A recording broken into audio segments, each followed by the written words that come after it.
नमस्कार. मी Abhijit Shinde, import export फेडरेशनच्या माध्यमातून आज आपल्यासमोर आयात निर्यात या उद्योगातील संधी या विषयावर आपण बोलणार आहोत. आपण पाहतो की आज भारताची, महाराष्ट्राची परिस्थिती काय. आपले पंतप्रधानांनी आपल्याला आत्मनिर्भर व्हायला सांगितलं आहे. याचा अर्थ की सध्या परिस्थिती संकटमय आहे आणि त्यामध्ये आपल्याला संधी पण आहे. याचा अर्थ संधी पण आहे, पण त्या संधी मिळवण्यासाठी स्वतःला सक्षम बनणं अत्यंत आवश्यक आहे. भारताच्या नवीन पॉलिसीज आणि पुढचं धोरण हे अतिशय चांगले आहेत, पण त्यावर काम करणं हे तुमच्या आणि आमच्या हातामध्ये आहे. तर ते कसं करता येईल आपल्याला? आयात निर्यात क्षेत्र हे एक वेगळं क्षेत्र आहे. इम्पोर्ट एक्सपोर्ट फेडरेशनच्या माध्यमातून आम्ही लोकांना प्रशिक्षण देणं, अवेअरनेस वाढवणं, ट्रेनिंग्स कंडक्ट करणं, सर्व लायसन्सिंगची कामं करणं, SMEजना, छोट्या कंपन्यांना कन्सल्टिंग करणं आणि ट्रेडिंग करणं हे सगळे व्यवसाय करतो. आमचे काही ग्रुप कंपनीज आहेत, त्यांच्यामार्फत आम्ही अनेक ॲग्रिकल्चर माझा पोर्टफोलिओ स्वतःचा, त्यामध्ये आम्ही ट्रेडिंग करतो आणि बाकीच्याही काही प्रोडक्ट्समध्ये आम्ही इतर लोकांबरोबर व्यवसाय करतो. आज मित्रांनो, आजच्या या सेशनचं काय उद्देश असेल तर आपण काहीतरी डोक्यामध्ये टार्गेट ठेवून हे सेशन करूयात. तुमच्याशी संवाद तर मला साधायचाच आहे, पण त्याआधी काहीतरी डिसिजन आपण घेतलं पाहिजे की ह्या सेशनमधून मला काय पाहिजे. तर मला असं वाटतं की आपण इतके शेकडोनं आज या फेसबुक लाईव्हच्या माध्यमातून जोडल्या गेलं, तर आपल्यातल्या काही लोकांनी आज निर्णय घेता येईल की आयात निर्यात व्यवसाय आपल्यासाठी आहे किंवा नाही, आणि ज्यांना शक्य आहे त्यांनी या क्षेत्रामध्ये यायला पाहिजे असं आम्हाला वाटतं. ठीक आहे, तर ते तुमचं आज मी त्या निर्णय घेण्यासाठी तुम्हाला मदत करू शकतो. एक इम्पोर्ट एक्सपोर्ट व्यवसायाचा एक ओव्हरव्ह्यू छोटासा मी आज तुम्हाला देईन. मला काय पाहिजे तर मला तुम्हा सर्वांची साथ पाहिजे, नेटवर्क पाहिजे. आपल्यातले अनेक लोक बाहेर आहेत, बाहेरच्या देशांमध्ये आहेत. आपल्यातले अनेक नातेवाईक असतील, मित्र असतील, ह्या सर्वांचं नेटवर्क, ह्या सर्वांची बांधणी आपल्याला करावी लागणार आहे जर आपल्याला महाराष्ट्राला पुढे नेऊन जायचं असेल तर. त्यासाठीच हा प्रयत्न आहे. जर आपण पाहिलं तर आपण आता आपल्या भारताबद्दल बोलूयात. आयात निर्यात क्षेत्रामध्ये भारताचं स्थान काय, सध्या काय परिस्थिती आहे. जर आपण बघितलं की जगाच्या नकाशावरती भारत कुठे आहे, तर जर तो नकाशा तुम्ही समोर आणला जगाचा, तर तुम्हाला दिसेल की आपल्या उजव्या साईडला गल्फ कंट्रीज आहेत, इराण, इराक सारखे मित्र राष्ट्र आहेत. खाली आफ्रिका आहे, त्यांच्याशी सुद्धा आपले संबंध खूप चांगले आहेत. वरती युरोप आहे आणि पलीकडे अमेरिका, कॅनडा वगैरे प्रगत देश आहेत. लेफ्ट साईडला बघितलं तर साऊथ ईस्ट कंट्रीज आहेत, चायना, बांगलादेश, इंडोनेशिया, फिलिपाईन्स, वरती जपान, कोरिया आणि पुढे ऑस्ट्रेलिया आणि न्यूझीलंड हे देश आहेत. म्हणजे भारत हा पूर्ण जगाच्या बरोबर मध्यात येतो. आपली कनेक्टिव्हिटी खूप चांगली आहे. पूर्ण जगाला आपण माल पुरवू शकतो. जो चायनाने केलं ते आपण पण करू शकतो. आपलं पण लोकेशन अतिशय उत्तम आहे. आपली जर कोस्टल लाईन बघितली तर 7,500 किलोमीटरपेक्षा जास्त आपली कोस्टल लाईन आहे. आपल्याकडे 12-13 इंटरनॅशनल पोर्ट्स आहेत आणि छोटे 200 पोर्ट्स आपल्याकडे आहेत. आणि हे खूप चांगलं इन्फ्रास्ट्रक्चर सध्या भारताकडे आहे आणि ह्याच्या माध्यमातून आपण हे व्यवसाय नक्कीच वाढवू शकतो. आता पुन्हा जर भारताचं लोकेशन आपण पाहिलं तर मधोमध आहे, पण आता आपण बिझनेस माइंडसेटने त्याचा विचार करूया थोडासा. आणखी काय याचा अर्थ आहे? आपल्या आजूबाजूला कोण आहेत तर आपल्या आजूबाजूला हे जे मोठे राष्ट्र आहेत, चीन, बांगलादेश 25 कोटी, पाकिस्तान, श्रीलंका, गल्फ कंट्रीज आणि जवळ इराण, इराक, ह्या सर्वांची जर गोळाबेरीज केली तर हे सगळे मिळून किती करोड होतात? भारतात 135 करोड आहे, 137 करोड, चायना 140 करोड आणि बाकीचे 126 करोड. म्हणजे हे सर्व भारत आणि आजूबाजूचे राष्ट्र मिळून 400 कोटी लोक होतात मित्रांनो. 400 करोड. जगामध्ये असे लोक आहेत तरी किती? या जगावरती 750 कोटी लोक राहतात. त्यातले 400 कोटी लोक भारत आणि आजूबाजूलाच आहेत. पण आपण कधी त्या मानसिकतेनं त्यांच्याकडे बघितलं नाही. सर्वसामान्यांबद्दल बोलतो मी. ज्यांना माहिती येते यांच्याबरोबर व्यवसाय करतात, कारण आकडे तसे आहेत. तर ही 400 कोटी जी लोक आहेत हे मार्केट आहे आणि आपल्याला जर भारताला पुढे जायचं असेल तर ह्या मार्केटला आपल्याला कन्सिडर करावं लागेल. भारतामध्ये ऑलरेडी कॉम्पिटिशन खूप आहे, ऑलरेडी एवढी बेरोजगारी आहे. आता त्यामध्ये आणखी भर पडणार आहे, म्हणजे परिस्थिती आणखी चिघळणार आहे. आणि भारतामधली मार्केट सॅच्युरेट आहे. ह्यामध्ये आपल्याला लोकसंख्या जास्त आहे, पण आपली पेईंग कॅपॅसिटी तेवढी नाही आहे. ह्या गोष्टी जर लक्षात घेतला तर आपल्याला आपला प्रोडक्ट्स, आपले माल, आपले गुड्स भारताबाहेर विकणं सुद्धा आवश्यक आहे.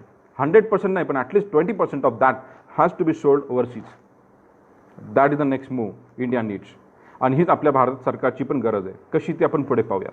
तर हे मार्केट जे आहे 400 कोटीचं, हे आपल्याला इग्नोर करून चालणार नाही. हे भारताच्या बाजूलाच आहे. पण आपण कधी इथून जर दिल्लीला जायचं म्हटलं भारतातून कुठे किती वेळ लागतो? विमानानं 3 तास, आणि दुबईला जायला तेवढाच वेळ लागतो. पण आपण त्या मानसिकतेने कधी दुबईकडे बघितलं नाही, हो ना. तर आपण पुढे बघूयात आकडे कसे आहेत आपल्या सर्वांचे. जर भारताचं जर आयात निर्यातीमधलं स्थान बघितलं, जर आकडे बघितले, तर ते अतिशय चांगले पण आहेत जागतिक मार्केटच्या दृष्टीनं. भारतानं 18-19 साली $331 बिलियन, $331 बिलियन एवढा एक्सपोर्ट केलं. जर $1 इक्वल टू 70 रुपीज जर धरलं, तर याची व्हॅल्यू होते साधारणतः 22 लाख कोटी. एवढं आपण एक्सपोर्ट केलं 18-19 साली. मोठा आकडा हा, 22 लाख करोड. जर आपण इम्पोर्ट बघितलं, तर इम्पोर्ट बघता तर आपल्याला आश्चर्य वाटेल, भारताचं इम्पोर्ट एक्सपोर्टच्या 1.5 पट आहे. म्हणजे आपण किती आहे इम्पोर्ट? $507 बिलियन, म्हणजे रुपयांमध्ये 34 लाख कोटी. म्हणजे 22 लाख कोटी आपण कमवतोय आणि आपण 34 लाख कोटी खर्च करतोय. असा हा उलटा कारभार सध्या भारतात चाललेला आहे. पण तरी 56 लाख, 22 लाख आणि 34 म्हणजे 56 लाख करोडचा हा इंटरनॅशनल व्यवसाय आहे. हा मर्चंट ट्रेडचा आहे. सर्व्हिस एक्सपोर्टचे नंबर्स वेगळे आहेत, हे मर्चंट ट्रेडचे आहेत, म्हणजे गुड्स ट्रेड करणं. 56 लाख कोटी एवढा मोठा हा व्यवसाय आहे. आणि यामध्ये सर्वसामान्य माणसं नाहीत किंवा खूप कमी आहेत असं आम्हाला दिसून येत आहे. ह्यातून आम्हाला असं दिसतं की यामध्ये प्रचंड संधी आहे. आणि जेव्हा भारताची आकड्यांची थोडीशी माहिती झाली, त्याबद्दल आणखी जाणून घेतलं, भारताची पॉलिसी बघितली, त्याचा अर्थ समजून घेतला, तर असं दिसतं की भारताच्या इकॉनॉमीला एक्सपोर्ट वाढवण्याची अत्यंत गरज आहे. कारण आपल्याला ऑइल घ्यायचं म्हटलं तरी फॉरेन एक्सचेंज डॉलर्स खर्च करावे लागणार. डॉलर्स येणार कुठून? कमावे लागतात डॉलर्स, मग एक्सपोर्ट करावं लागतं. पण एक्सपोर्ट आपलं कमी आहे, त्या प्रमाणात वाढत नाही आहे. म्हणजे भारताच्या अर्थव्यवस्थेमध्ये निगेटिव्ह डिफिसिट आहे, ट्रेड डिफिसिट, वित्तीय तूट. 34 लाख कोटी आणि 22 लाख कोटी, 12 लाख करोड ही वित्तीय तूट होती मर्चंटाईज एक्सपोर्टची 2018-19 साली. आणि हेच भारत सरकारचं हेडॅक आहे, डोकीदुखी आहे. आणि ही तूट कमी करण्यासाठी भारत सरकार युद्ध पातळीवर प्रयत्न करते. त्यासाठी नवीन नवीन स्कीम्स आणणं, लोकांना एज्युकेट करणं, हे भारत सरकार करतं आहे. आणि त्याचाच एक भाग म्हणून आम्ही आज आपल्यासमोर हा विषय घेऊन आलो. तर आता आपण जर आकडे बघितले, 56 लाख करोड हा आकडा काही साधा नाही आहे मित्रांनो. यामध्ये म्हणजे आपले बंधू भगिनी ऑलरेडी हा व्यवसाय करतायत. तर आता आपल्याला विचार करायचा आहे की यामध्ये आपलं काय कॉन्ट्रीब्युशन होऊ शकतं का? 56 लाख करोड आपल्याला कदाचित लिहिता पण येणार नाही, पण आपले कमीत कमी 5 लाखाचं एखादं शिपमेंट होऊ शकतं का एक्सपोर्टचं? हा प्रयत्न आपण केला पाहिजे. तो आम्ही फेडरेशनच्या माध्यमातून केला आणि आम्ही अनेक एक्सपोर्टर्स उभे केलेत. आता हे जे 56 लाखांचा व्यवसाय, 56 लाख करोडचा व्यवसाय हा कुठे कुठे आपण केला, किती देशांपर्यंत आपण पोहोचलो? तर भारतानं 233पेक्षा पण जास्त देशांबरोबर व्यवहार केलेला आहे. म्हणजे असं जगातला कानाकोपरा राहिलेला नाही की जिथे भारतीय पोहोचले नाहीत, याचा अर्थ तो होतो. आणि आपण 9,000पेक्षा पण जास्त कमोडिटी प्रोडक्ट्स एक्सपोर्ट केलेत. 9,000. जर मी आज तुम्हाला विचारलं की तुम्हाला किती एक्सपोर्ट करायचं आहे, तर आपल्याकडे 2, 4, 5 प्रोडक्टच्या वरती आपण कदाचित विचार करू शकत नाही. पण आपल्या बंधू भगिनींनी 9,000 प्रोडक्ट्स भारताच्या बाहेर एक्सपोर्ट केलेले आहेत. याहून कळतं आपल्याला की ह्या क्षेत्रामध्ये किती संधी आहे, किती मोठा व्यवसाय आहे हा, हे याहून आपल्याला कळतं. भारतासारख्या सर्वसंपन्न देशामध्ये इम्पोर्टची काय गरज आहे, पण इम्पोर्टसुद्धा आपल्याकडे 140 देशांमधनं 6,000पेक्षा जास्त कमोडिटी आल्या किंवा येतात. काय काय येतं बरं? आपल्याला आश्चर्य वाटेल. जर तुम्हाला काही उदाहरणं दिली तर आपल्याला आश्चर्य वाटेल. आपण सुपर मार्केटमध्ये जातो, आपण तिथून काय घेतो? पल्सेस. एक छोटंसं उदाहरण तुम्हाला देतो. डाळी घेतो आपण. आजकाल भारतामध्ये सुपर मार्केटमध्ये मिळणाऱ्या डाळी ह्या इम्पोर्टेड आहेत. We are short of pulses. Chickpeas ऑस्ट्रेलियामधून येतो, येलो पीस वाटाणा कॅनडामधनं येतो, तूर आफ्रिकेमधनं येते, लेंटिल्स बाहेरून येतात, राजमा बाहेरून येतं. अशा अनेक गोष्टी भारतामध्ये होत आहेत. We are short on pulses. हे लोक आपल्याकडूनच सीड्स घेऊन गेले आणि आता ते पिकवायला लागले आणि आता आपण त्यांच्याकडून आयात करतोय. ही परिस्थिती भारताची आलेली आहे. म्हणजे कुठंतरी कदाचित अर्थकारणसुद्धा गडबडलेलं आहे. ही अर्थकारण म्हणजे हे गरज पण आहे. शेवटी इथं पण 137 कोटी लोक राहतात, त्यांना पण काही गोष्टी लागणार आहेत हो ना. पण जे भारताची अर्थव्यवस्था आहे, शेती म्हणतो जे आपण, त्याचा आणि ह्याचा कदाचित ताळमेळ बसलेला नाही. तर एवढं जर बघतो आपण, इम्पोर्ट होतं आहे, पल्सेस. आणखी जर बघता तुम्ही पुढे तर इडिबल ऑइल, जे ऑइल आपण घेतो सुपर मार्केटमध्ये, कुठलंही ऑइल घ्या, हे कुठलं ऑइल प्युअर नसतं. भारताच्या ऑइलची डिमांड आहे 275 लाख लिटर, 275 लाख लिटर. आपण प्रोड्यूस करतो हार्डली 75 to 80 लाख लिटर, म्हणजे 200 लाख लिटर ऑइल भारतामध्ये इम्पोर्ट होतं आहे. Palm oil, sunflower oil 100% imported. आता ती गरज पण आहे. आपली कुठलंच व्यक्ती म्हणजे आपण ऑइलशिवाय जगू शकत नाही, त्याच्याशिवाय आपलं जेवण बनत नाही, गरज आहे. पण याचा अर्थ भारताकडे ऑइल सीड्स संपल्यात. We are short on that. आता जर तुम्ही बघता, नितीन गडकरींचं भाषण होतं, आपल्याला सांगितलं ऑइल सीड्स कधी आपण वळायला पाहिजे. हा त्याचाच एक भाग आहे. ऑइलचं इम्पोर्ट भारताला कमी करायचे आणि इथे काही शेतकऱ्यांना आपल्याला ऑइल सीड्सकडे वळवावं लागेल. तर ह्यावरती सरकार मार्गदर्शन करतं आहे, सरकार सांगतं या गोष्टी, पण त्या आपल्याला समजून घेणं आणि त्यावरती काम करणं हे अतिशय आवश्यक आहे. आणखी जर तुम्ही इम्पोर्ट आणि एक्सपोर्टचे जे आकडे बघितले आपण, याचे खूप मजेशीर उदाहरणं आहेत की एक्सपोर्टपेक्षा इम्पोर्ट जास्त का. याचं एक छोटंसं उदाहरण जर तुम्हाला दिलं, जसं आपण ज्याला व्हाईट गोल्ड म्हणतो, कापूस विदर्भात पिकतो. कापसाचं काय व्हॅल्युएशन आहे, काय किंमत आहे कापसाची? 4500 रुपये क्विंटल. सरकारची काय MSP असेल याच्या आसपास, आणि त्याच्या किंवा त्याच्या खालीच कापसाची खरेदी होते सध्या. ठीक आहे, हे कापूस कोण घेतो? सरकारच खरेदी करतं खरेदी केंद्रांमध्ये, आपण माहिती आहे. आणि काही व्यापारी घेतात ज्यांचे जिनिंग आणि प्रेसिंग मिल्स आहेत, त्या कापसाचे क्लिनिंग करून ते बेल्स बनवतात. हे बेल्स टेक्स्टाईल कंपन्यांना विकतात आणि एक्सपोर्टही करतात. एक्सपोर्ट कोणाला करतात? चायना, चीन आणि बांगलादेश यांना एक्सपोर्ट करतात. का?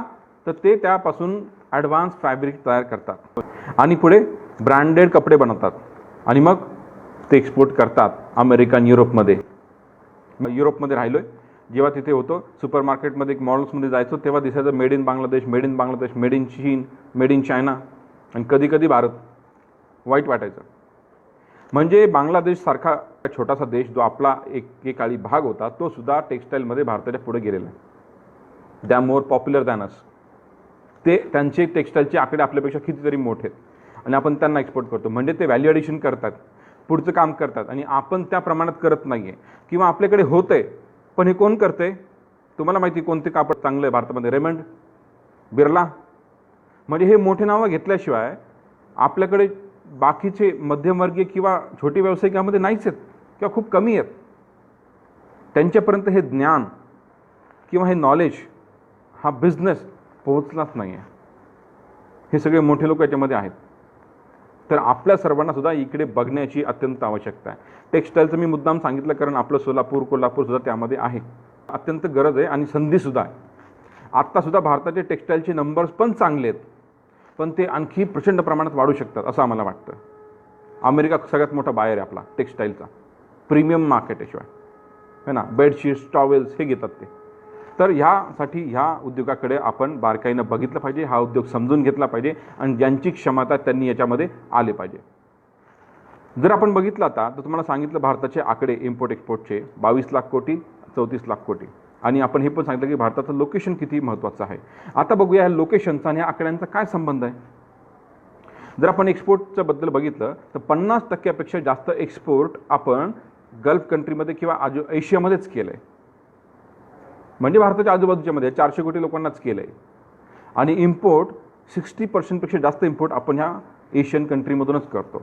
मग यामध्ये सगळ्यात मोठं ऑइल आहे आणि चीन आहे, इलेक्ट्रॉनिक्स, इलेक्ट्रिकल्स. म्हणजे आपल्या आजूबाजूच्या देशांबरोबरच आपला व्यवहार खूप मोठा आहे. म्हणजे आपल्या सगळ्या प्रकारचे प्रोडक्ट, त्यामध्ये प्रोडक्टची लिस्ट बघितली ही चांगली मोठी आहे. म्हणजे सगळ्या प्रोडक्टला संधी आहे, पण सर्वसामान्य लोकांना हे माहिती नाही आहे. ज्यांना माहिती त्यांचे ते आकडे, हे 22 लाख कोटी त्यांचेच आकडे आहेत. सरकारच्या बेनिफिट्स, स्कीम्स हे सगळे हेच घेऊन जात आहेत आणि आपल्याला माहीत नसल्यामुळं आपण इथे संघर्ष करतो किंवा इथे कॉम्पिटिशन करतो आहे एकमेकांशी. तर हे थोडंसं बदललं पाहिजे. तर याचा अर्थ असा आहे की एशिया हे मार्केट आपल्यासाठी सोपं आहे सुरुवात करण्यासाठी. तुम्ही 1-2 दिवसात तिथे जाऊन भेटून येऊ शकता, मार्केट ॲनालिसिस करू शकता, लोकांना भेटू शकता, आपले प्रोडक्ट सॅम्पल्स घेऊन जाऊ शकता. आपण आत्तापर्यंत कधी केलं नाही. आता ती वेळ आलेली आहे.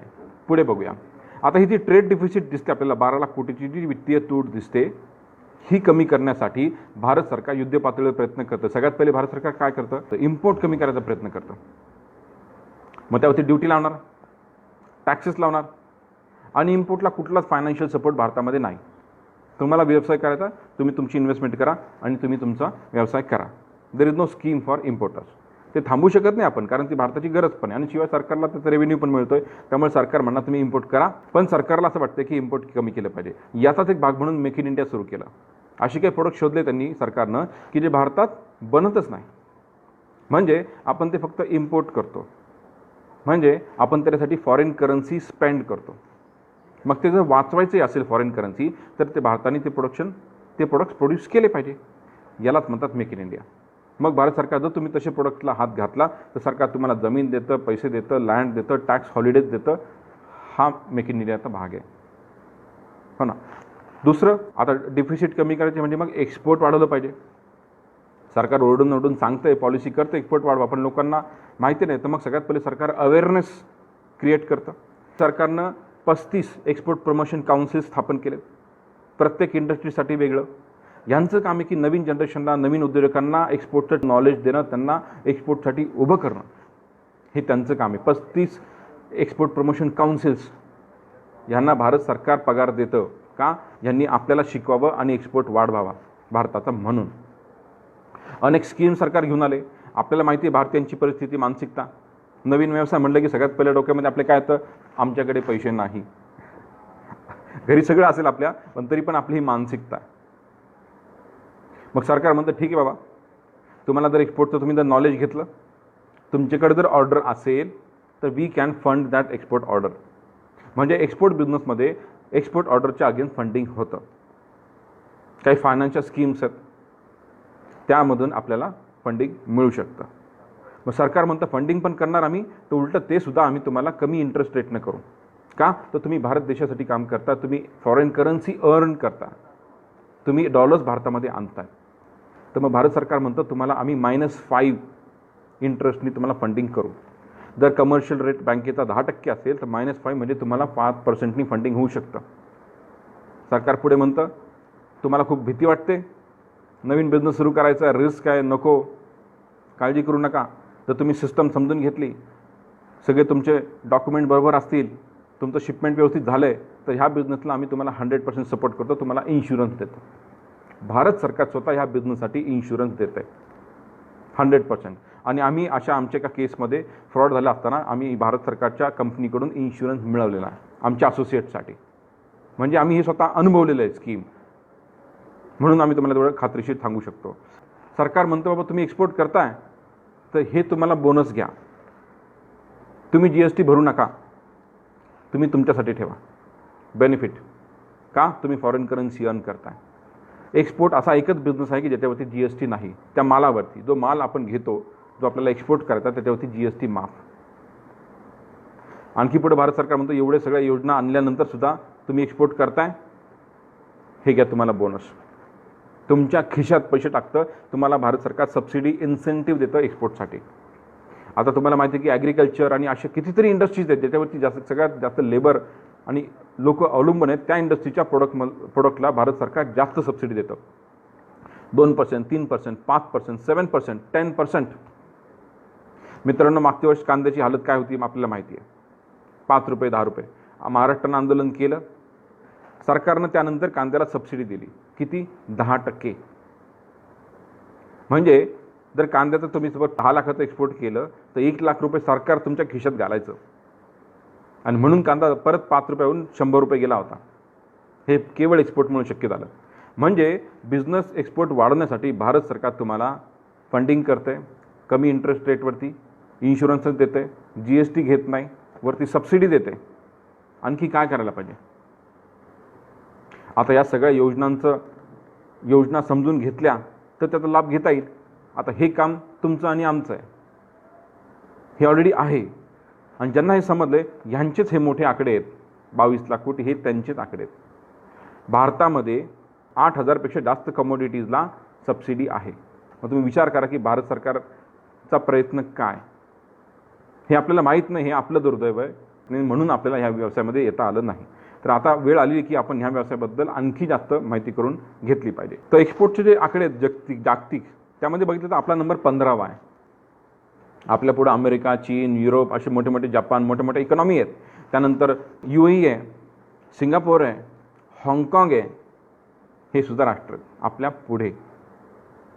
याचा अर्थ कळाला का बंधूंनो तुम्हाला? याचा अर्थ UAE किंवा सिंगापूरसारखे छोटेसे राष्ट्र जे आपल्या एका जिल्ह्यासारखे आहेत त्यांचे नंबर्स भारतापेक्षा मोठे आहेत. म्हणजे फार अवघड परिस्थिती आहे जर बघितलं तर. म्हणजे ते छोटे छोटे देश करू शकले ते भारत एवढा मोठा देश नाही करू शकला. एवढी मोठी शहरं आपल्याकडे आहेत, एवढं मोठं टॅलेंट आपल्याकडे आहे, पण आपण ते नाही करू शकलो तर जे करू शकले. तर ह्यावरती काम करायला लागेल आपल्याला. तर आपला जो सगळ्यात मोठा कॉम्पिटिटर आहे चीन. जर स्पर्धेमध्ये जर आपण बघितलं जागतिक बाजारपेठेमधला हिस्सा चीनचा 14% जास्त झाला आहे एकट्याचा आणि भारताचा 2%. आपण फक्त पॉप्युलेशनमध्ये 2 नंबरला आहोत चीननंतर, पण व्यवसायामध्ये आपण खूप मागे आहोत तसं पाहिलं तर. तर भारत सरकारला किंवा आम्हाला असं वाटतं जर चीन हे करू शकतं तर भारतही करू शकतो. भारताकडे काय नाही, आपल्याकडे हिमालयापासून तर कन्याकुमारीपर्यंत सगळं काही आहे. हिमालय आहे, डेझर्ट आहे, जंगल आहे, नदी आहे, तलाव आहे, सगळ्यात चांगली जमीन आपल्याकडे आहे, कोस्टल लाईन खूप मोठी आहे, एवढे मोठे बंदरं आहेत आपल्याकडं, पोर्ट्स, सगळ्यात जास्त लाईफस्टॉक भारताकडे आहे, सगळ्यात जास्त मिल्क भारताकडे, सगळ्यात जास्त शुगर भारताकडे, सगळे फ्रूट्स व्हेजिटेबल्स भारतामध्ये येतात. India is a tropical country. एवढं मॅनपॉवर आहे आपल्याकडे, मेटल्स आहेत, आपलं ऑटोमोबाईल, फार्मास्युटिकल, टेक्स्टाईल, ॲग्रिकल्चर हे सेक्टरसुद्धा खूप स्ट्रॉंग आहेत. मग ह्या सगळे रिसोर्सेस असतानासुद्धा आपले नंबर आणखी का वाढत नाही आहेत? का? लोकांमध्ये याचा अवेअरनेस नाही आहे. आत्ताची परिस्थिती तुम्हाला सांगितली ना, अनेकदा जागतिक लेवलला जर बघितलं तर चांगल्या एक्सपोर्ट क्वालिटी प्रोडक्टची जी डिमांड आहे ती आपण फुलफिल नाही करू शकत आहे. आपल्याकडे सगळं एक्सेस आहे, पण सगळं अतिशय सुमार क्वालिटीचं आहे. एक्सपोर्ट क्वालिटीचं फक्त 20% आपल्याकडे असेल. म्हणूनच ही जनजागृती करण्याची आवश्यकता आहे. लोकांना समजलं पाहिजे. भले तुम्ही शेती करा, तुम्ही ट्रेडिंग करा, तुम्ही स्टॉकिस्ट असाल, तुम्ही मॅन्युफॅक्चरर असाल, आपल्या सर्वांना आपल्या पोर्टफोलिओमध्ये कमीत कमी 20-30% प्रॉडक्ट्स हे एक्सपोर्ट क्वालिटीचे आणता आले पाहिजे, तर आपला प्रोग्रेस होईल. नाहीतर इथं उत्पन्न वाढून पैसे मिळणार नाहीत. आजच कांदा 6-7 रुपये किलो आहे. आता कांद्याचं उत्पादन वाढवलं तर काय होईल? कांदा 2 रुपये किलो होईल. मग याचं काय केलं पाहिजे? याचं मार्केटिंग केलं पाहिजे. चांगल्या प्रतीचा कांदा आणखी आणला पाहिजे, त्याचं शेल्फ लाईफ वाढवलं पाहिजे, त्याची साईज वाढवली पाहिजे. आणखी 50 कंट्रीमध्ये आपण घेऊन मार्केटिंग केलं पाहिजे. भारत सरकार प्रयत्न करतं आहे, ते त्यांच्या अधिकाऱ्यांना सुद्धा पाठवत आहेत, पण आपण सुद्धा गेलो पाहिजे. नाहीतर जे लोक मोठे आहेत ना, हे लोक आणखी मोठे होत आहेत आणि दरी वाढते मोठ्यातली आणि सामान्यांची. हे भारतामध्ये होत आहे, कारण संधी मिळते भारताला, ती त्यांच्याकडे जाणार. आपल्याला माहितीच नाही कारण कसं करायची. आपण घाबरतो, नॉलेज नाही, शिकत नाही. यामुळं एवढा मोठा व्यवसाय असताना सुद्धा लोक यामध्ये काय येत नाही, तर लोकांना अवेअरनेसच नाही. सगळ्यात पहिली गोष्ट अवेअरनेस मला पण नव्हता. BE, MBA, PG टॅग मी भारताबाहेर 5 वर्ष सर्व्हिस केली. IT सॉफ्टवेअरमध्ये मी होतो, मॅनेजमेंट कन्सल्टिंगमध्ये मी होतो. नेदरलँडला मी 3 वर्ष राहिलो आहे, लंडनला काम केलं आहे, सिंगापूरला पण काम केलं आहे. पण एवढं सगळं केल्यानंतरसुद्धा कधी डोक्यात आलं नाही की इम्पोर्ट एक्सपोर्ट करावं.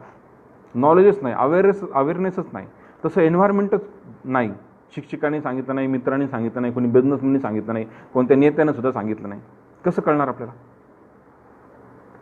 यामुळं उशीर झाला असं माझ्या बाबतीत तरी मला वाटतं.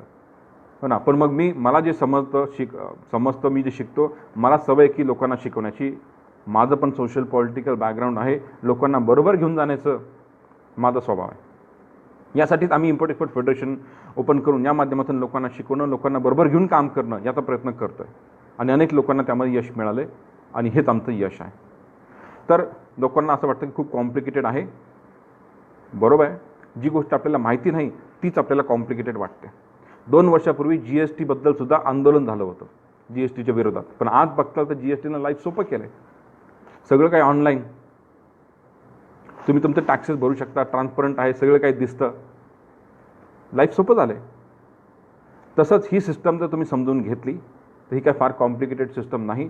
जगामध्ये सगळ्या देशांमध्ये सगळे लोक हा व्यवहार करतात, फक्त ते आपल्याला माहिती नाही म्हणून आपल्याला ते कॉम्प्लिकेटेड वाटतं. भारताचा उगम, भारताचा शोध ज्यानं लावला वास्को द गामानं, त्याने कशासाठी लावला? लोक इथं आले गोल्डसाठी, स्पायसेससाठी, वूडसाठी, लेबरसाठी, म्हणजे इम्पोर्ट एक्सपोर्टसाठीच कदाचित भारताचा शोध लागला असेल. तेव्हापासून हा व्यवसाय चालू आहे, व्यापार हा तेव्हापासून चालू आहे. इथून मोफत तर फ्रीमध्ये तर घेऊन गेले नसतील, ते पैसे काहीतरी देऊनच घेऊन गेले असतील ना. तेव्हापासून हा व्यापार चालू आहे. पण सामान्य माणसामध्ये आलीच नाही. प्रत्येक सामान्य माणूस चीनमधला फॅक्टरी टाकायची असेल तर विचार करतो की मला आता फॅक्टरी टाकायची ना, तर मला फॅक्टरी टाकून अख्ख्या जगाला विकायचं आहे. आणि म्हणून चीननं ते अचीव केलं. आपल्याकडे उलटं आहे. आपण काय करणार? व्यवसाय सुरू करायचा म्हणजे सगळ्यात पहिले फोन लावणार, म्हणणार CA साहेबांना, सर सबसिडी कशाला जास्त आहे. मग ती सबसिडी आपण डबल कशी मिळेल हे करणार, मग ते लोन घेणार, मग तो प्रोजेक्ट उभा करणार आणि मग ती सबसिडी घेऊन तो प्रोजेक्ट बंद करणार. आपली मानसिकता थोडीशी अशी आहे. तर हे थोडंसं बदललं पाहिजे. आपल्याला जागतिक व्यापाराच्या दृष्टीनं विचार केला पाहिजे, तरच आपण प्रोग्रेस करू शकू, तरच आपल्याला भवितव्य आहे. अदरवाईज फक्त आपण जगणार, आपण मोठे होऊ शकत नाही. अनेक लोकांना असं वाटतं की ह्या बिझनेसमध्ये खूप पैसा लागतो. पैसे लागतात, पण पैसे सगळ्याच बिझनेसला लागतात आजकाल. या बिझनेसमध्ये किती पैसे लागतात? जर तुम्हाला आज जर म्हणलं का महाराष्ट्रातली एखादी सोपी कमॉडिटी, आता आपण सगळे आपल्या सगळ्यांचा शेतीशी संबंध आहे, तर आपण ॲग्रिकल्चरमध्ये एखादं उदाहरण घेऊ. ऑनियन काय भाव आहे? कांदा 7 रुपये 8 रुपये किलो. पोर्टवर आज काय भाव पडेल? मुंबईपर्यंत न्यायचं म्हटलं ग्रेडिंग सॉर्टिंग पॅकिंग करून 9 रुपये. एका कंटेनरमध्ये किती कांदा जातो? 29-30 मेट्रिक टन कॅल्क्युलेशनला धरू आपण. म्हणजे 9 रुपये × 30 किती झाला? 2.25 लाख रुपये.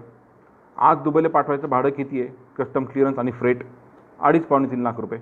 म्हणजे 2.5 लाख हे 2.5 लाख हे, म्हणजे 5 लाखामध्ये कांद्याचं एक कंटेनर एक्सपोर्ट होऊ शकतं. बरोबर? मग आपण ती रिस्क घ्यायला पाहिजे की नाही? 5 लाख फार जास्त आहेत का? आज जर म्हणलं आपण पुण्यामध्ये मुंबईमध्ये चहाचं दुकान टाकायचं तर किती पैसे लागतात आपल्याला माहिती आहे.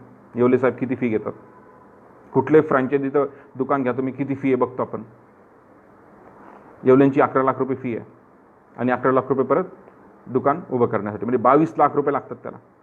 तो पण बिझनेस आहे चांगला, पण हे पण केलं पाहिजे ना आपण. शेतकऱ्यांनी जे पिकवतोय आपण, जे आपलं प्रोडक्शन आहे, ज्याच्यावर आपलं भवितव्य अवलंबून आहे, हे विकायला शिकलं पाहिजे. हे आपण स्वतः विकलं पाहिजे, जास्तीत जास्त विकलं पाहिजे, तर त्याला भवितव्य मिळेल. जे आपण करत नाही, जे आम्ही पण करत नव्हतो. आपण फक्त पिकवायचं, नावाला मोठे शेतकरी, पण पिकवलं मार्केटमध्ये टाकतो, भाव मिळत नाही, आंदोलन करायचं. एवढंपर्यंतच आपल्याला माहिती आहे सध्या. पण नंतर मी ज्या क्षेत्रामध्ये आलो तेव्हा बघितलं, अरे हे तर फार मोठं गणित आहे. भारताचे नंबर्स बघितले, ॲग्रिकल्चरचे एक्सपोर्टचे नंबर बघितले, त्यामध्ये दिसलं ऑनियन तर 7व्या 8व्या नंबरलाच दिसतंय.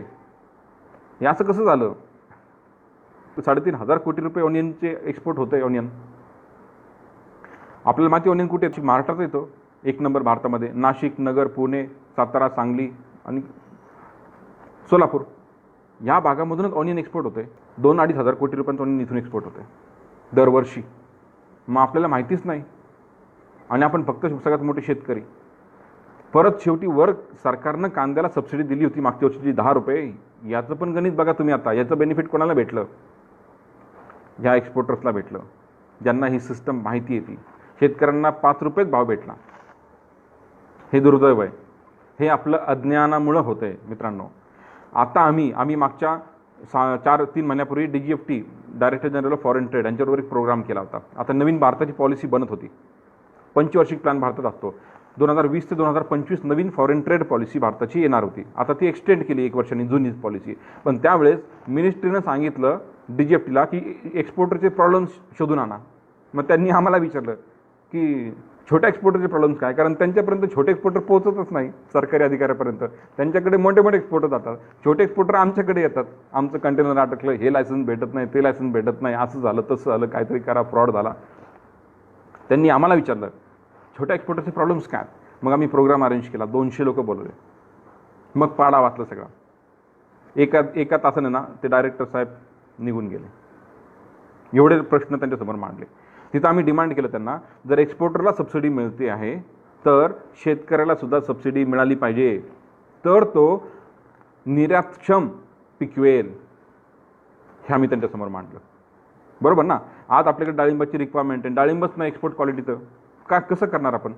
आणि इथं तर बागा लावतात सगळं ॲव्हरेज क्वालिटीचं, ते आणखी आपण प्रॉब्लेममध्ये येऊ. म्हणून आम्ही सरकारला सांगितलं हा इंटिग्रेटेड अप्रोच घेऊन काम केलं पाहिजे. ज्या प्रोडक्टचं एक्सपोर्ट करायचं आहे त्या प्रोडक्टचं एज्युकेशन केलं पाहिजे. लोकांना जे प्रोड्युसर आहेत, शेतकरी असतील, मॅन्युफॅक्चरर असतील, ट्रेडर असतील, यांना त्याचं ज्ञान दिलं पाहिजे. हे काम फेडरेशन करत असतं. नंतर आम्ही त्यांना म्हटलं आता जे फ्रेट चाललं आहे, आता आपण 2.5 लाखाच्या वरती फ्रेट गेलं आहे, म्हणजे आपले प्राइसेस खूप वाढतात इंटरनॅशनल मार्केटमध्ये. 2.5 लाखाचा कांदा आणि 2.5 लाख रुपये पाठवायला, मग डबल झालं की ते. मग सरकारला आम्ही म्हणतो एक तर तुम्ही या कंपन्यांवरती फ्रेट फॉरवर्डर्सवरती कंट्रोल ठेवा. एक तर एअरलाईन्स आहेत त्या सगळ्या एअरलाईन्स आणि शिपिंग कंपनीज यांच्यावरती कंट्रोल पाहिजे. नाहीतर मग तुम्ही फ्रेटला सबसिडी द्या 50%, म्हणजे आपलं प्रोडक्ट्स काहीतरी आणखी कॉम्पिटिटिव्ह मार्केटमध्ये होईल. जे बाकी देश पण करतात, चायना करतं. चायनानी प्रत्येक कंट्रीमध्ये ऑफिसं उघडलेत सरकारचे, त्यांचे स्वतःचे, आणि त्यांची स्वतःचे सरकारी लोक तिथं बसून आहेत. आपण काय करतोय आपल्याला माहितीच नाही. आपल्याला ही इंडस्ट्रीच माहीत नाही, तर आपल्याला आपल्या मालाचं पुढं काय करायचं हे पण मग कसं कळणार? म्हणून आता थोडं आपल्या गावातून, जिल्ह्यातून थोडं बाहेर आलं पाहिजे, बाहेरच्या देशांमध्ये गेलं पाहिजे. आपलं प्रोडक्ट तिथं विकलं जाऊ शकेल का, प्रोसेसिंग करता येईल का, व्हॅलिडेशन करता येईल का, काय अडचणी आहेत ह्या समजून घेतल्या पाहिजे, तरच आपल्याला भवितव्य आहे. नाही तर आपण संपून जाणार आहे, आपण लेबर बनून राहू फक्त. एक्सपोर्टमध्ये काय येत नाही, लोक तर कॉम्प्लिकेटेड वाटतं, नाही आहे. जास्त पैसे लागतात तर नाही आहे. 5-6 लाखात तुमचं कांद्याचं एक्सपोर्ट होऊ शकतं. एकाला जास्त वाटतं तर दोघं मिळून एक कंटेनर करा. 6 लाखाची इन्व्हेस्टमेंट 3 लाखावर येईल. आता 3 लाख पण आपली रिस्क घ्यायची नसेल आपल्याला, तर मग घरी बसलेलं बरं आहे. मग ज्यांची क्षमता आहे, ज्यांच्याकडे आहे, त्यांना करू द्या, त्यांच्यासाठी आपण काम करू, असंच म्हणावं लागेल. मग ते आपण असो किंवा परप्रांतीय असतील, मग त्याला पर्याय नाही. आणि ते होतं आहे मुंबईमध्ये. मुंबईचे पण एक्सपोर्टर जर बघितले तर ते तिथे कदाचित गुजराती एक्सपोर्टर जास्त असतील तिथे, अशी परिस्थिती आज. आणि म्हणून त्यांचं सगळं लॉजिस्टिक, ट्रेन, रस्ते हे सगळं त्याच्यासाठी चाललं, कारण त्यांचं तेवढं ट्रॅफिकच आहे. त्या लोकांना काम करायचं आहे, आपल्या लोकांना नाही करायचं आहे कदाचित. आपण खूप कम्फर्ट झोनमध्ये राहतो आहे, म्हणजे निवांत. तर हे थोडंसं बदललं पाहिजे. आणखी या बिझनेसमध्ये रिस्क वाटते लोकांना, तर सरकारचा इन्शुरन्स आहे, 100% कव्हर आपल्याला मिळतो. अनेक लोकांना वाटतं की इंग्लिश येत नाही, तर इंग्लिशची आवश्यकता नाही फार. आपल्याला जे आपण GSTचं बिल बनवतो तसं त्याच्यामध्ये इन्व्हॉइसेस, डॉक्युमेंट 2-3 डॉक्युमेंट तुम्हाला बनवायचे असतात. बाकी डॉक्युमेंट्स सिस्टम्समधून जनरेट होतात, ते तुम्हाला फक्त वाचता आले पाहिजे. हे 4-5 मिसकन्सेप्शन्स ह्या बिझनेसबद्दल आहेत. हे जर बाजूला ठेवले, ह्याच्यावरती जर आपण काम केलं, तर नक्कीच आपल्याला आपल्यातल्या अनेकांना ह्या बिझनेसमध्ये येण्याचं कॉन्फिडन्स मिळेल आणि ते येतील. म्हणून आम्ही अनेक सेशन्स आम्ही करत असतो. आता तुम्ही म्हणताल की सर ठीक आहे, आता एवढे मोठे आकडे, तर आता सुरुवात कशी करायची ते सांगा. या बिझनेसमध्ये यायचं कसं? या बिझनेसमध्ये याचं तर 2 गोष्टी म्हणू शकतो आपण. एक तर ह्या बिझनेसची सगळी बिझनेस प्रोसेस एक तर समजून घेतली पाहिजे, सगळ्यात पहिले नॉलेज घेतलं पाहिजे. आणि दुसरं एक्सपोर्ट शिपमेंट कसं होतं, या शिपमेंट सायकलचं नॉलेज घेतलं पाहिजे. हे 2 मेजर भाग आहेत. तर पहिले बिझनेस प्रोसेसमध्ये तुम्ही एक्सपोर्टर म्हणून तुमचा रोल काय असतो हे मी तुम्हाला थोडक्यात सांगतो. सगळ्यात पहिले आपल्याला याचं नॉलेज घेतलं पाहिजे. भारत सरकारची पॉलिसी काय, आपल्या इंडस्ट्री, तुम्ही ज्या इंडस्ट्रीमध्ये काम करता, ॲग्रिकल्चर असेल, टेक्स्टाईल असेल, ज्वेलरी असेल, स्पोर्ट्सवेअर असेल, फिशरी असेल, डेअरी असेल, किंवा आणखी कुठलं इंजिनिअरिंग असेल, ह्या इंडस्ट्रीची पॉलिसी काय, त्यांचे भारतचे नंबर्स काय, सध्या कोणते प्रोडक्ट एक्सपोर्ट होत आहेत, काय इम्पोर्ट होते त्याच्यामध्ये, काय मार्केटला डिमांड आहे, हे सगळ्यात पहिले मार्केट ॲनालिसिस केलं पाहिजे. बिझनेस प्रोसेस समजून घेऊन मार्केट ॲनालिसिस केलं की तुम्हाला त्यामध्ये तुमचं प्रोडक्ट फायनलाइज करता येईल की बाबा हां, हे प्रोडक्टचं मला नॉलेज आहे, किंवा माझ्याकडे माझ्या नेटवर्कमध्ये, माझ्या जिल्ह्यामध्ये हे प्रोडक्ट मिळू शकतं, हे तुम्हाला पहिले समजलं पाहिजे. त्यानंतर मग तुम्ही तुमचं कंपनीचं लायसन्सिंग वगैरे करू शकता, की बाबा कंपनी फॉर्म करा, त्याला लायसन्स घ्या, कारण कंपनीशिवाय ते काम करू शकत नाही. त्याचं वेबसाईट बनवणं, त्याचं मार्केटिंग करणं, मार्केट ॲनालिसिस करून हे कुठं प्रोडक्ट जातं आहे, मग हे कोण घेतं आहे हे शोधून त्या लोकांशी बोलणं, हे मार्केटिंग आहे. कस्टमर्स ऑलरेडी मार्केटमध्ये आहेत. We are not going to create customers. Customer is already there, we need to be visible to them. आत्ता जर तुम्हाला काही खरेदी करायचं झालं तर तुम्ही कुठं शोधता? गुगलच प्लॅटफॉर्म आहे. म्हणजे एखादा कस्टमर जर त्याला काही पाहिजे असेल, जर तुमच्याकडे लेट्स से की कॅश्यूनट आहे, त्याला जर कॅश्यूनट पाहिजे असतील मोठ्या प्रमाणात, तर कुठे शोधेल? गुगलवरती. मग तुमची कंपनी, तुमचं प्रोडक्ट तुम्ही तिथं दिसताय का? नाही, आम्ही आमच्या गावात बसलो आहे.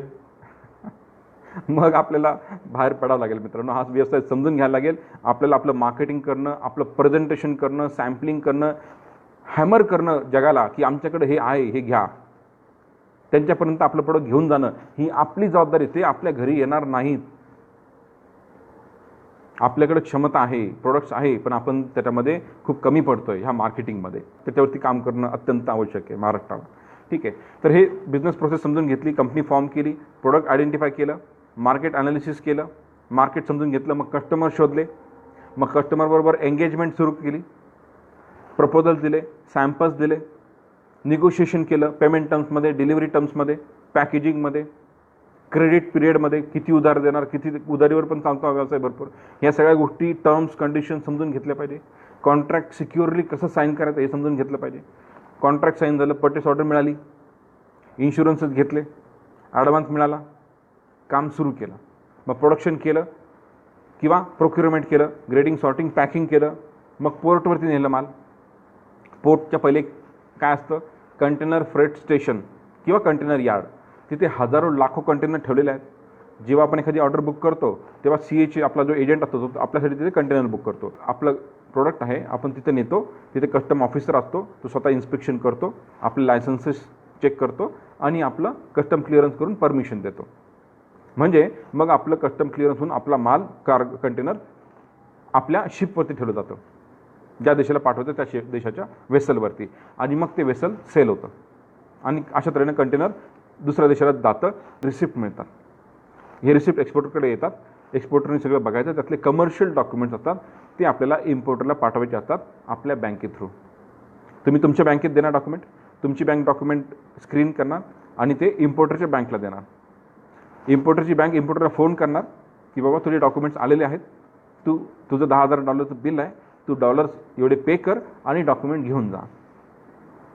इम्पोर्टर येणार, डॉक्युमेंट पैसे पे करणार $10,000, डॉक्युमेंट सोडवणार आणि घेऊन जाणार. डॉक्युमेंट CAकडे देणार, त्याच्या कस्टम क्लिअरन्स करणार, ड्युटी भरणार, टॅक्सेस भरणार आणि कंटेनर रिलीज करणार. त्यानंतर ते कंटेनर तो मार्केटमध्ये घेऊन जाईल आणि पुढचे पैसे कमवेल. त्यांनी जे बँकेत भरले $10,000 आहेत ते त्याच्या बँकेतून आपल्या बँकेत, आपल्या बँकेतून आपल्या अकाउंटमध्ये. अशा तऱ्हेचं एक्सपोर्टचं सायकल आहे. हे थोडंसं डिटेलमध्ये समजून घेतलं पाहिजे. काय फार अवघड नाही. 56 लाख करोडचा व्यवसाय ऑलरेडी होतो आहे, खूप मोठं आहे. 56 लाख करोड म्हणजे त्यामध्ये आपलं टार्गेट पाहिजे फक्त 5 लाखाचं होऊ शकतं का आपलं? आपल्या घरी पिकतं त्यापासून सुरुवात करता येईल का? जे आपल्या नेटवर्कमध्ये मित्रांकडे, आपल्या नातेवाईकांकडे आपल्याकडे चांगले प्रोडक्ट आहेत हे थोडे एक्सपोर्ट क्वालिटीचे बनवून प्रेझेंट करून मार्केटिंग करता येईल का? डोमेस्टिक बिझनेस पण इम्पॉर्टंट आहे. 80% तो करा, 20% हा प्रयत्न करूया आपण. मग हळूहळू आपला त्यामध्ये प्रोग्रेस होईल आणि हीच गरज भारताची आहे. तर अशा तऱ्हेने तुम्हाला हे सगळं एक्सपोर्टचं सायकल डिटेलमध्ये तुम्ही अभ्यास करू शकता आणि नक्कीच तुम्हाला एक्सपोर्ट करण्याचा कॉन्फिडन्स आणखी तुमचा वाढेल.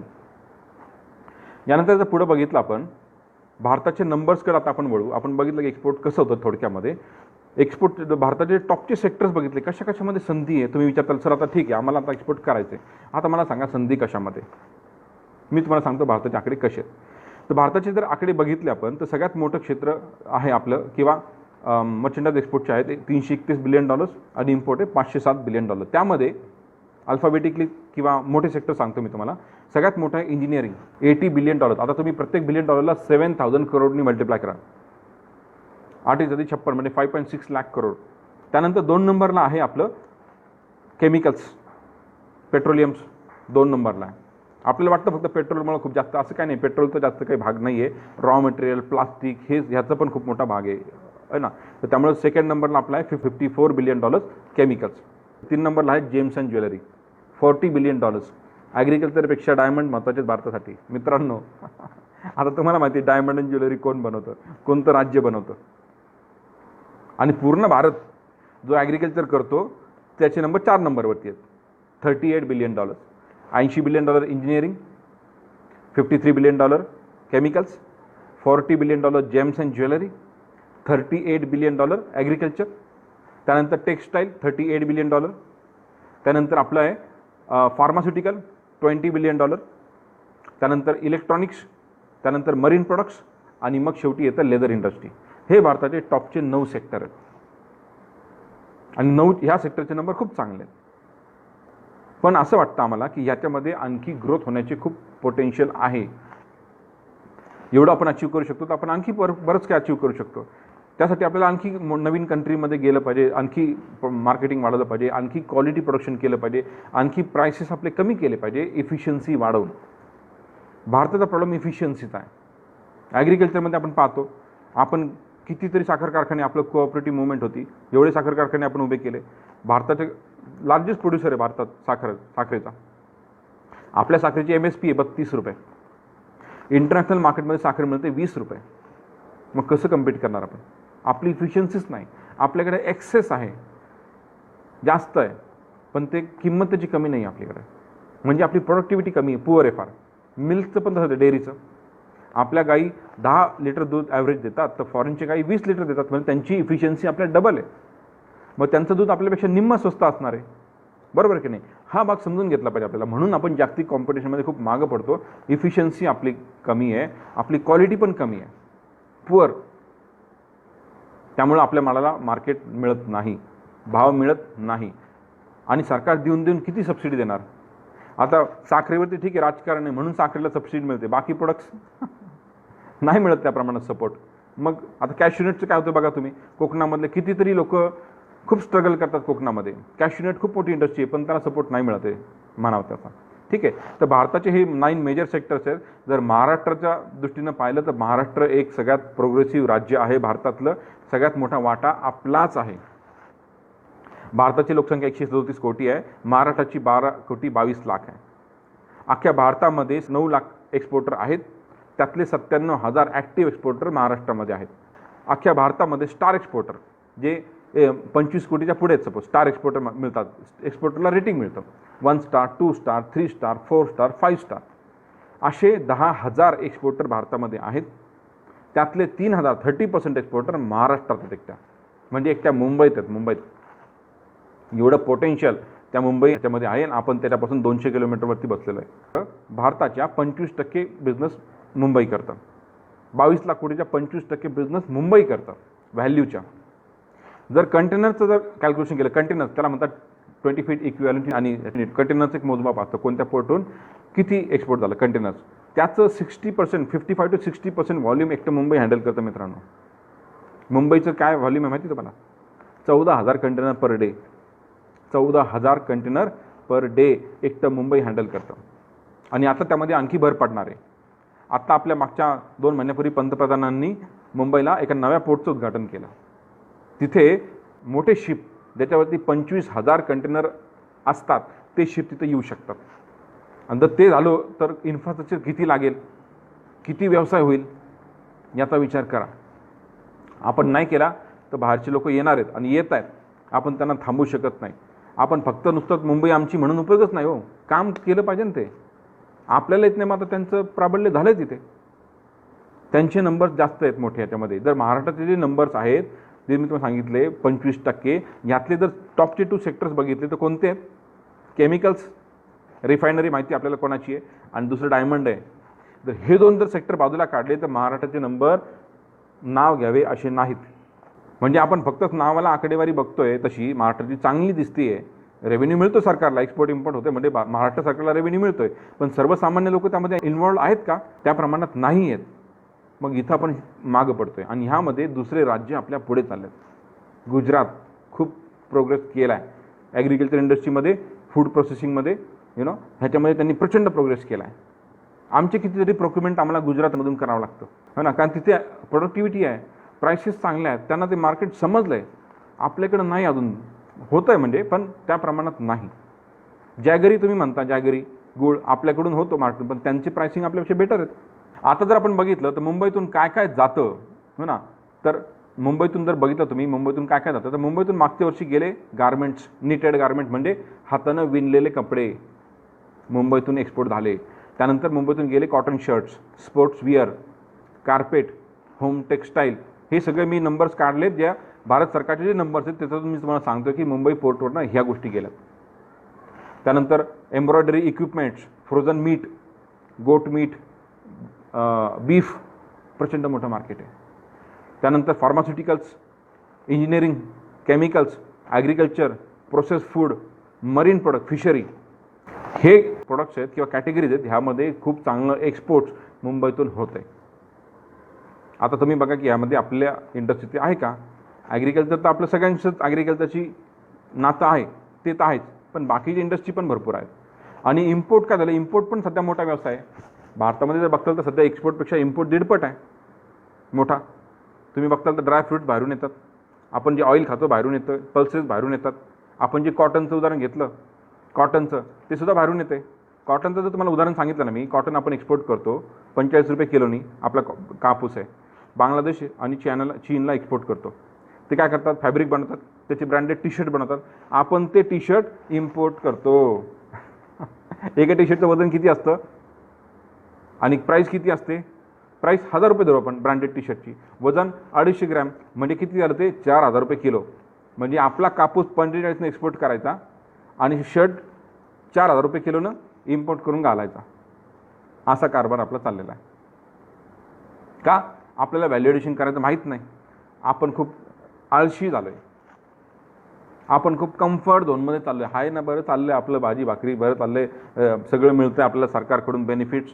आपल्याला फार काही आवश्यकता नाही वाटत. महाराष्ट्रासारख्या ठिकाणी सगळ्यांना जमीन जुमला काही ना काही असतात, बऱ्यापैकी चाललेलं असतं. पण आपण फक्त तिथंच राहू, आपल्याला प्रोग्रेस नाही करता येते. आणि कधी कधी काही दिवसांनी काय होईल, इथं बाहेरचे लोक मोठे कारखाने उभे करतील आणि आपल्याला तिथं काम करायला लागेल. असं होऊ शकतं.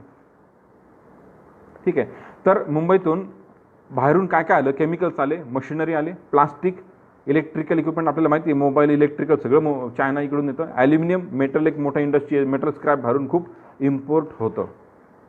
इथं मोठे प्रोसेसिंग युनिट आहेत. ॲल्युमिनियम आहे, कॉपर आहे, रबर आहे, प्लास्टिक आहे, हे खूप येतं बाहेरून. त्यानंतर non ferrous metals, equipments, motor vehicles, edible oils, pulses, ॲग्रिकल्चरमधलं हे पण येतं.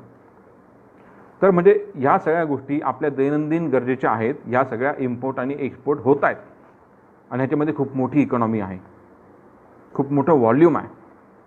ह्याच्यामध्ये बेनिफिट पण तेवढंच मोठं आहे. जर तुम्हाला एक उदाहरण दिलं ना मी, कॅश्यूनट, खूप मोठी इंडस्ट्री आहे कॅश्यूनट, काजू. रॉ कॅश्यूनट इम्पोर्ट होतं आफ्रिकेतनं. 80 रुपये, 100 रुपये, 125 रुपये या रेंजमध्ये येतं ते भारतामध्ये. प्रोसेसिंग करून त्याचं भाव होतो 600 रुपये. प्रोसेसिंग युनिटला भारत सरकार सबसिडी देतं. प्रोसेसिंग करून कॅश्यूनट 600 रुपये झाल्यानंतर होलसेलला विकतात 700, 800, 900.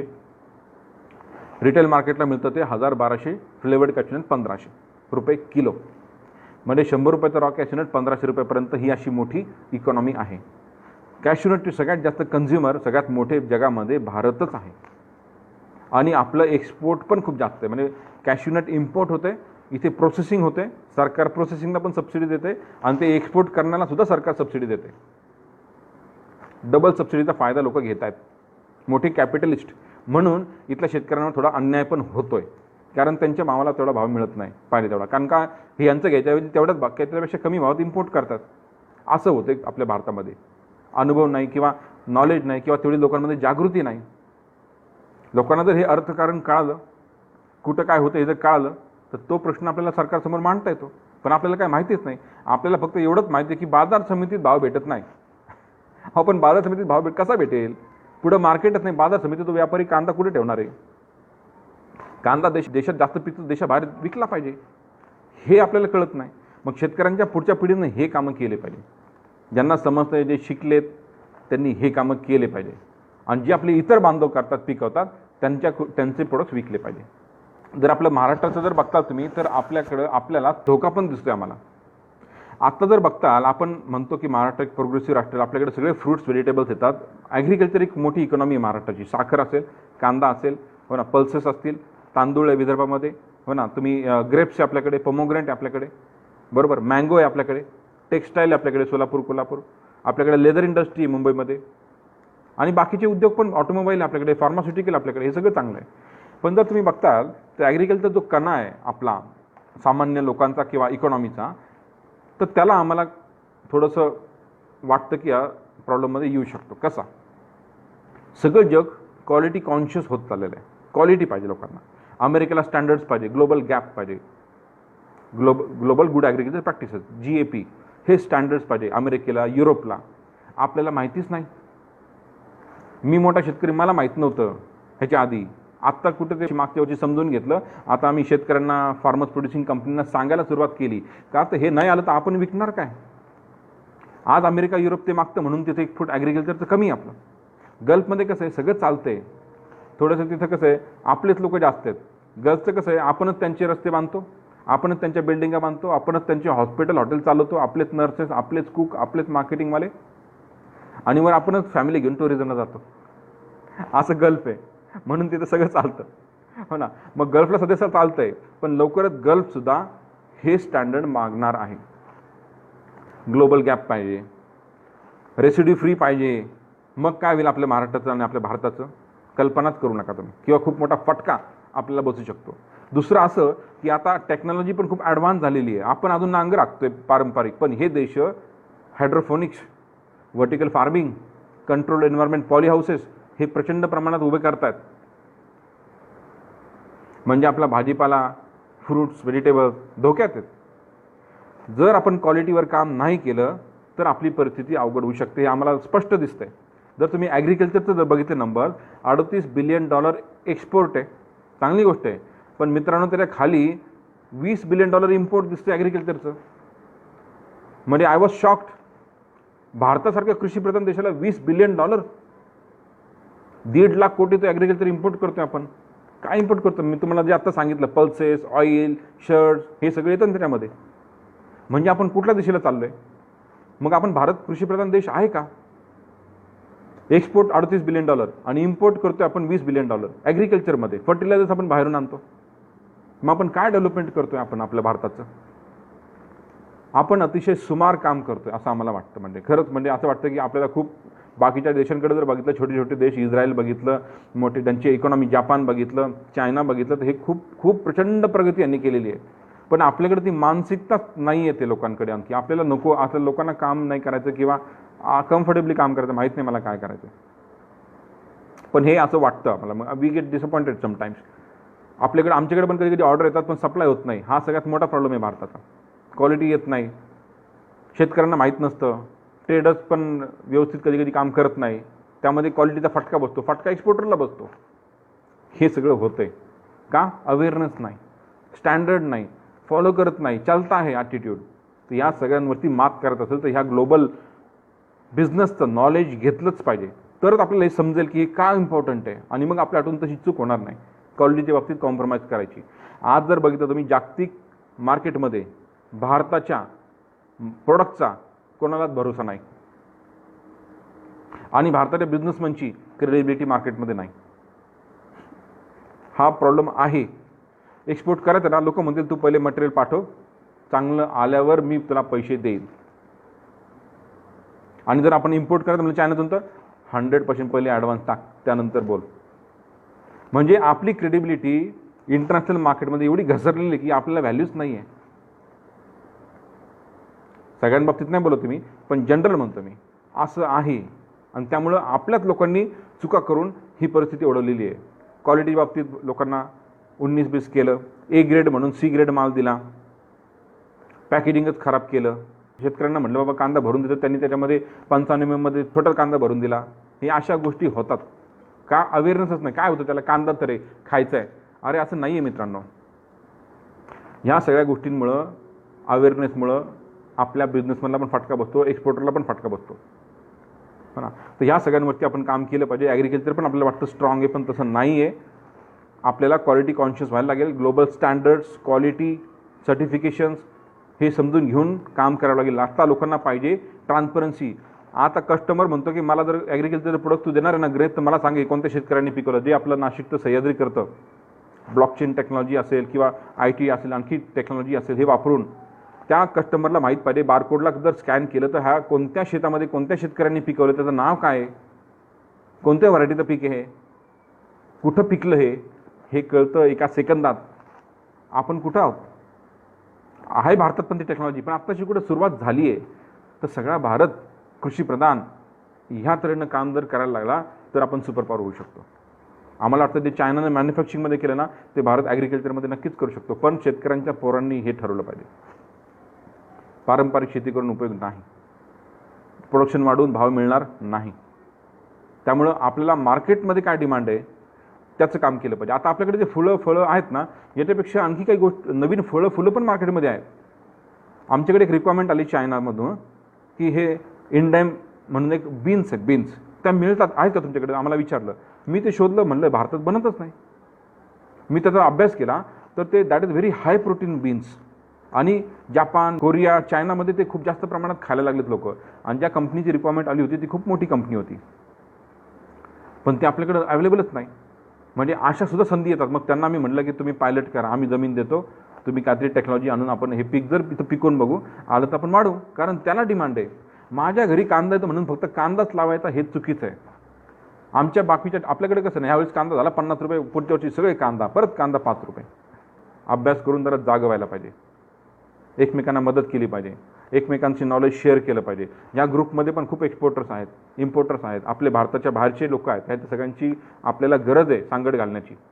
आणि जर आपण ठरवलं सगळ्यांनी मिळून तर आपण बरंच काय करू शकतो.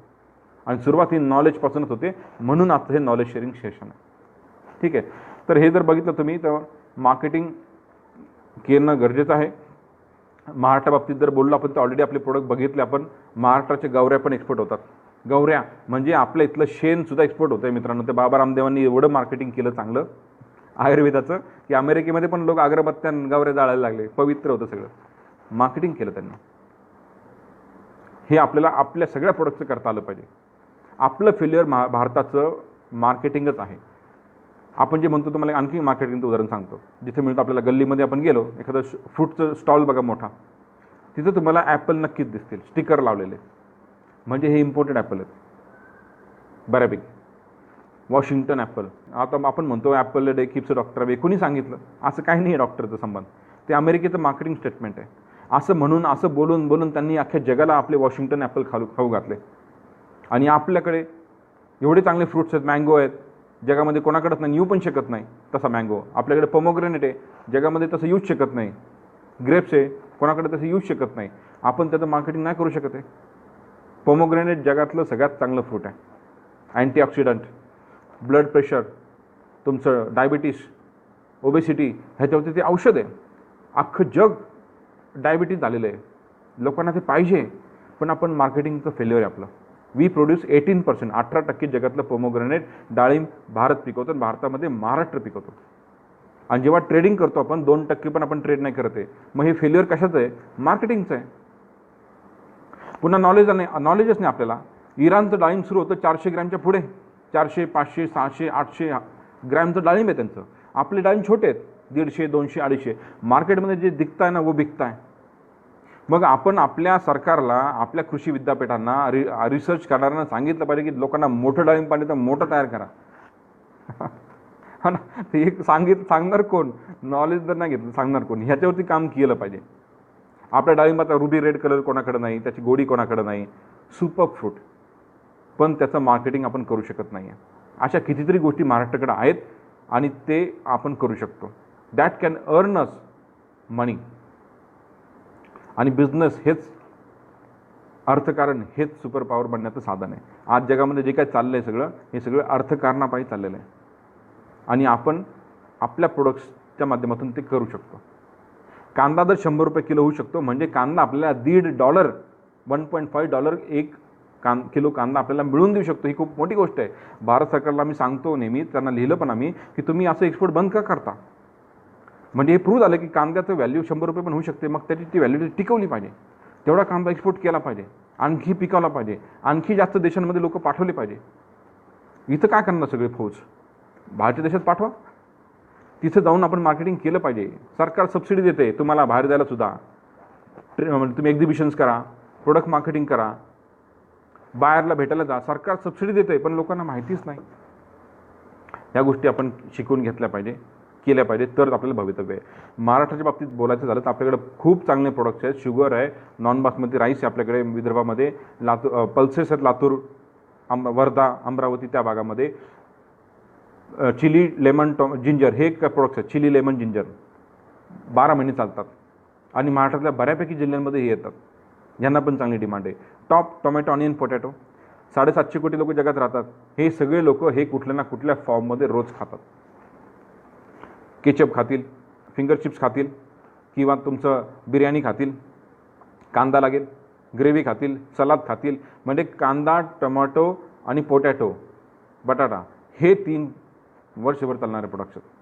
आपण सगळ्यात जास्त लार्जेस्ट प्रोड्युसर आहोत, पण तिथं सडतं अनेक वेळा.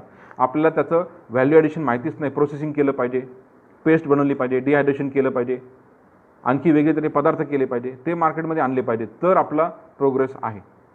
त्यानंतर आपल्याकडे फ्रूट्स खूप चांगले आहेत. ग्रेप्स, मँगो, पोमोग्रेनेटला तर तोडच नाही. महाराष्ट्राच्या प्रोडक्टला हे तर डायमंड आहेत, आपले डायमंड्स. पण ह्यांच्या लॉजिस्टिक्सवरती काम जास्त करणं आणखी महत्त्वाचं आहे. अनेक देशापर्यंत हे नेताना खराब होतात. रेसिड्यू फ्री आपल्याला उत्पादन म्हणावं तसं येत नाही आहे, त्यामुळे प्रोडक्ट्स खराब होतात. त्या क्वालिटीवरती थोडं काम करणं ह्या सगळ्याच प्रोडक्टवरती आपल्याला गरजेचं आहे. पॅकेजिंगवरती काम करणं गरजेचं आहे. पॅकेजिंग खूप महाग आहे भारतामध्ये. ती इंडस्ट्री आपली एवढी डेव्हलप झालेली नाही आहे. म्हणजे मी एकदा दुबईच्या बायरशी बोललो, तो म्हणला की सर इंडिया से जो स्ट्रॉबेरी आता ना वो कोई लेता ही नहीं है. स्ट्रॉबेरीबद्दल बोलत होता मी. चायनाचे आता ना एकदम फ्रेश, आपल्यापेक्षा लांब आहे चायना. त्यांचं पॅकेजिंग एकदम बढिया, प्लास्टिक क्रेट बीट. आपलं एकदम काहीतरी बॉक्सेस टाकणार, चालताय जाऊ द्या, बघूया कसं होईल. म्हणजे ह्या मानसिकतेनं आपण काम करतो आणि आपणच आपल्या पायावर धोंडा पाडून घेतो. या सगळ्यांमध्ये प्रचंड कमिटमेंट आहे, प्रोफेशनलिझम आहे, मेहनत आहे, इन्व्हेस्टमेंट पण आहे. असं अचानक ओव्हरनाईट सक्सेस मिळू शकत नाही. ही खूप मोठी मेहनत आहे, हे एक ट्रान्सफॉर्मेशन आहे. पण हेच करायला लागेल आणि ते आम्ही फेडरेशनच्या माध्यमातून सुरुवात केलेली आहे. आमच्या सक्सेस स्टोरी बघता तर मी नगर जिल्ह्यात आहे. माझ्या तालुक्यात, पारनेर तालुक्यामध्ये मी शिकलेल्या पोरांना 30 कंटेनर एका वर्षामध्ये एक्सपोर्ट केले. हे माझं डेव्हलपमेंट आहे महाराष्ट्राच्या मातीसाठी. असे अनेक लोक तयार झालेत, है ना. सगळ्यांनी इथं बसून काय काम करायचं? शेवटी आपला माल बाहेरचं उचलून टाकला पाहिजे. नवीन generation, fresh agriculture graduate 30 container, आमच्यापेक्षा पण मोठं काम त्यांनी केलं. हे शक्य आहे. त्याला ज्ञान आणि सपोर्ट दिला तर शक्य आहे सगळं. ठीक आहे. तर आपल्याकडे हे सगळे फ्रूट व्हेजिटेबल्स आहेत. त्यानंतर आपल्याकडे पोल्ट्री, फिशरी आणि डेअरी हे पण प्रोडक्ट्स चांगले आहेत. पण डेअरी आणि पोल्ट्रीला आपल्याकडे खूप प्रॉब्लेम आहे. आपल्याकडे क्वालिटी नाही आहे. आपल्याकडे त्याच्यामध्ये डेअरीबद्दल बोलताल तर आपल्या दुधावरती आणि चिकनवरती सुद्धा अनेक ठिकाणी बंदी आहे. लोक घेत नाहीत का? अनहायजिनिक आहे. हातानं आपण काम करतो, ऑटोमेशन नाही, हायजीन नाही, ग्लोबल स्टँडर्ड्स आपल्याला कळत नाही, मॅन हँडलिंग खूप जास्त आहे. त्या दुधामध्ये काय पडत नाही? आपला घाम, गाईचं मलमूत्र सगळं काय पडतं त्यामध्ये आणि ते दूध आपण प्रोसेस करून विकतो. लोक कसं घेतील? फॉरेनर नाही घेणार ते. हे फंडामेंटल प्रॉब्लेम्स आहेत. याच्यावरती काम करणं आवश्यक आहे. दुधाला सबसिडी देऊन काय होणार आहे? फंडामेंटल प्रॉब्लेमवरती कामच नाही करत आपण. उद्या जरी दुधाचं प्रोडक्शन वाढलं तरी काय होणार आहे? दुधाचे भाव पडणारच आहेत. क्वालिटीवरती काम करणं आवश्यक आहे. आपण पाहतो ऑटोमेशनचं दूध, परागचं, न्यांचं विदाऊट मॅन हँडलिंग किती 75 रुपयांनी मुंबईला विकतात ते. मग बाकीच्या लोकांनी का नाही केलं पाहिजे? ते हे केलं पाहिजे. या लोकांचा फॉलो आपण केलं पाहिजे. यांच्या पावलावर पाऊल ठेवून तेच केलं पाहिजे. आणि तशाच प्रोडक्टला वर्ल्ड क्लास मार्केटमध्ये, वर्ल्ड मार्केटमध्ये डिमांड आहे. आणि तसं केलं तरच काहीतरी आहे. नाहीतर नुसतं शेती किंवा प्रोडक्शन वाढवून उपयोग नाही. त्यांनी आणखी आपलं नुकसान होऊ शकतं. ठीक आहे. तर त्यानंतर आपल्याकडे प्रोसेस फूड म्हणतो आपण, ही एक फ्युचर आहे. ॲग्रिकल्चर प्रोडक्ट्सला, पेरिशेबल गुड्सला लिमिटेशन्स आहेत. त्यामुळं आपल्याला प्रोसेस फूडकडे जायला पाहिजे, व्हॅल्युएशन केलं पाहिजे. मग ते आम्ही पण करतो. आम्ही काही डाळिंबावले शोधले, ज्युसेस प्रमोट केले, पल्स प्रमोट केले आम्ही, है ना. फ्रोझन व्हेजिटेबल्स आहेत, ready to cook, ready to eat हे प्रोडक्ट्स आम्ही प्रमोट केले. रेडी टू कुक, फक्त पॅकेट उघडा, ग्रेव्ही तयार. आता कांदा, बटाटा, लसूण हे घेऊन जाणार बाहेर, तिथं काय करणार? ग्रेव्हीज तयार करणार ना. मग त्यांना रेडीमेड बिर्याणी दिली तर? एका ग्रुपबरोबर आम्ही बोलणं केलं, आम्ही इथून सगळं बिर्याणी वगैरे पाठवतो. पॉसिबल आहे. हे व्हॅल्युएडिशन करणं, फ्रोझन असेल, ज्युसेस असतील, पल्प्स आहे, हे करणं, डिहायड्रेशन आहे, हे सगळं करणं आवश्यक आपल्याला. त्यांनी आपल्या प्रोडक्टची शेल्फ लाईफ वाढते. ऑनियन जरी आज 10 रुपये किलो असला, 5 रुपये किलो असला, तरी ऑनियन पावडर 500 ते 1000 रुपये किलोने विकल्या जाऊ शकते. Onion dehydrated powder. मग ते करून त्याचं मार्केट तयार करणं हे अत्यंत आवश्यक आहे. आपल्याला तो कॉन्फिडन्सच नाही. आपली सुरुवात, आपलं प्रोडक्ट कोण घेईन, असं होईल का, तसं होईल का, हे किंतु परंतु आपल्या डोक्यात खूप आहेत. खूप निगेटिव्ह वातावरण झालेलं आपल्याला. याच्यातून बाहेर पडलं पाहिजे, हो ना. तर जे लोकांनी काही केलं ना, त्यांच्याबरोबर उठलं बसलं पाहिजे, त्यांच्याबरोबर काम केलं पाहिजे. तर आपल्याला ह्या ॲग्रिकल्चरवरती नवीन गोष्टींवरती काम केलं पाहिजे. त्यानंतर आपल्याकडे टेक्स्टाईल इंडस्ट्री खूप चांगली आहे. सोलापूर, कोल्हापूर, भिवंडी. सोलापूरचं मार्केट संपलं दुर्दैवानं. मी मागेही सांगितलं तर सोलापूरचं मार्केट आपण हातानं घालवलं. खूप चांगलं होतं, नाव होतं, पण आपण त्यातल्या लोकांनी, नवीन पिढीनं ते शिकले नाही, बाहेर गेले नाही. मार्केट त्यांच्या हातात नव्हतं, त्यांनी सप्लाय केला एक्सपोर्टरला. एक्सपोर्टरनी आता स्वतःच्या फॅक्टरीज टाकल्या आणि सोलापूरचं मार्केट झिरो झालं. दुर्दैव. टेक्स्टाईलला खूप चांगले नंबर्स आहेत भारताचे, 3 नंबरचं फील्ड आहे. भारतातून टॉवेल्स, चादरी खूप प्रचंड प्रमाणात एक्सपोर्ट होतं USA ला, युरोपला सुद्धा. हे लोकांनी केलं पाहिजे. नवीन टेक्नॉलॉजी, नवीन मशिनरी, नवीन टेक्निक्स, फास्ट, हे शेतकऱ्यांच्या पोरांनी डोक्यात घेतलंच पाहिजे. फार्मर्स प्रोड्युसिंग कंपनी स्थापन करा, सरकारचे खूप बेनिफिट त्याच्यासाठी आहेत, हो ना. त्यानंतर आपल्याकडे सीड इंडस्ट्री चांगली आहे जालना भागामध्ये. सीड, फर्टिलायझर्स, सीड इंडस्ट्री अनेक आपल्या मागे. आपण 236-40 देश जगामध्ये आहेत, त्याच्यामध्ये आपण 15व्या नंबरला आहे एक्सपोर्टला, म्हणजे खूप वरती आहे. आपल्या मागं 200 देश आहेत, त्यांच्यासाठी आपण मोठे आहोत. हे आपल्यासाठी मार्केट आहे. त्यांना सीड्स पाहिजे, आपण देऊ शकतो, हो ना. तर ते एक इंडस्ट्री आहे. फार्मास्युटिकल तर खूपच मोठी ऑपॉर्च्युनिटी सध्या फार्मास्युटिकलला आहे. त्यानंतर अपॅरल, लेदर्स, टॉईज, फुटवेअर यांचं सुद्धा एक्सपोर्ट खूप जास्त होतं. आपण बघतो धारावीमधून सुद्धा एक्सपोर्टर खूप आहेत. आमचे एक कन्सल्टंट येते म्हणतात की पुण्यामध्ये एक्सपोर्टर शोधायला लागतात, इथून पार 15 किलोमीटर दुसरा. मुंबईत गेलं धारावीला सर, गल्ली 10 एक्सपोर्टर सापडतात. हे त्याचे स्टेटमेंट आहे. आता तिथं काय सगळे आपले मराठी बांधव असणार आहेत का? नाही, बाहेरचे पण खूप लोक आलेले आहेत. म्हणजे तिथं पोटेन्शियल आहे. म्हणजे त्या झोपडपट्टीतून सुद्धा एक्सपोर्ट होतं आहे मित्रांनो. मग आपण इथं काय करतो? आपल्या इथून सुद्धा एक्सपोर्ट होऊ शकतं, गावागावातून सुद्धा एक्सपोर्ट होऊ शकतं. एकेका गावानं एकेका प्रोडक्टवरती, एकेका वेगळ्या कॉन्सेप्टवरती काम केलं पाहिजे. ते प्रोडक्ट मार्केटमध्ये यशस्वी करायची जबाबदारी आपलीच आहे. आपली गरज मार्केटिंग आहे. प्रोडक्शन तर करता येईल, मार्केट ॲनालिसिस हे आपल्याला जमलं पाहिजे. त्यानंतर electrical equipment, tractors, agriculture equipment ह्यांचं पण एक्सपोर्ट खूप जास्त आहे आफ्रिकेला. आपले महिंद्राचे ट्रॅक्टर्स खूप पॉप्युलर आहेत. महिंद्राची स्कॉर्पिओ गाडी पण खूप पॉप्युलर आहे. मी सिंगापूरला होतो, एका नॅशनल पार्कमध्ये सगळ्या स्कॉर्पिओ. बजाजचं तुम्ही बघा, खूप पॉप्युलर आहे मोटरसायकल्स. त्यांच्या ॲडव्हर्टाइजमेंटमध्ये बघा तुम्ही, शेवटी काय येतं, 70 से भी ज़्यादा देशों में. आणि 70 देशांमध्ये एवढं वेल एस्टॅब्लिश्ड नेटवर्क आहे. मग ते बिझनेसमॅन एवढे मोठे होऊ शकतात, तर आपण आपलं घरी जे पिकतं ते थोडंसं विकायचा प्रयत्न करू शकत नाही का? तो प्रयत्न आपण केला पाहिजे, है ना. तरच आपल्याला काहीतरी फ्युचर, आपल्याला काहीतरी प्रोग्रेस करता येईल. तर मित्रांनो, हेच तुम्हा सर्वांशी मला शेअर करायचं होतं. तुम्हाला कॉन्फिडन्स द्यायचा होता की तुम्ही हे करू शकता. मी पण तुमच्यासारखाच एक सामान्य मुलगा होतो. 1.5 वर्षापूर्वी मला पण या क्षेत्राचं फार काही नॉलेज नव्हतं. माझं पण IT मधलं करिअर आहे, घरी ॲग्रिकल्चर आहे, माझं पण हॉटेल, ऑटोमोबाईल वगैरे बाकी गोष्टी आहेत. पण त्यामध्ये काय बिझनेस फार वाढवता येत नव्हता, म्हणून नवीन गोष्ट करायची म्हणून एक्सपोर्ट आम्ही ट्राय केलं आणि ह्याच्यामध्ये आम्हाला यश मिळालं.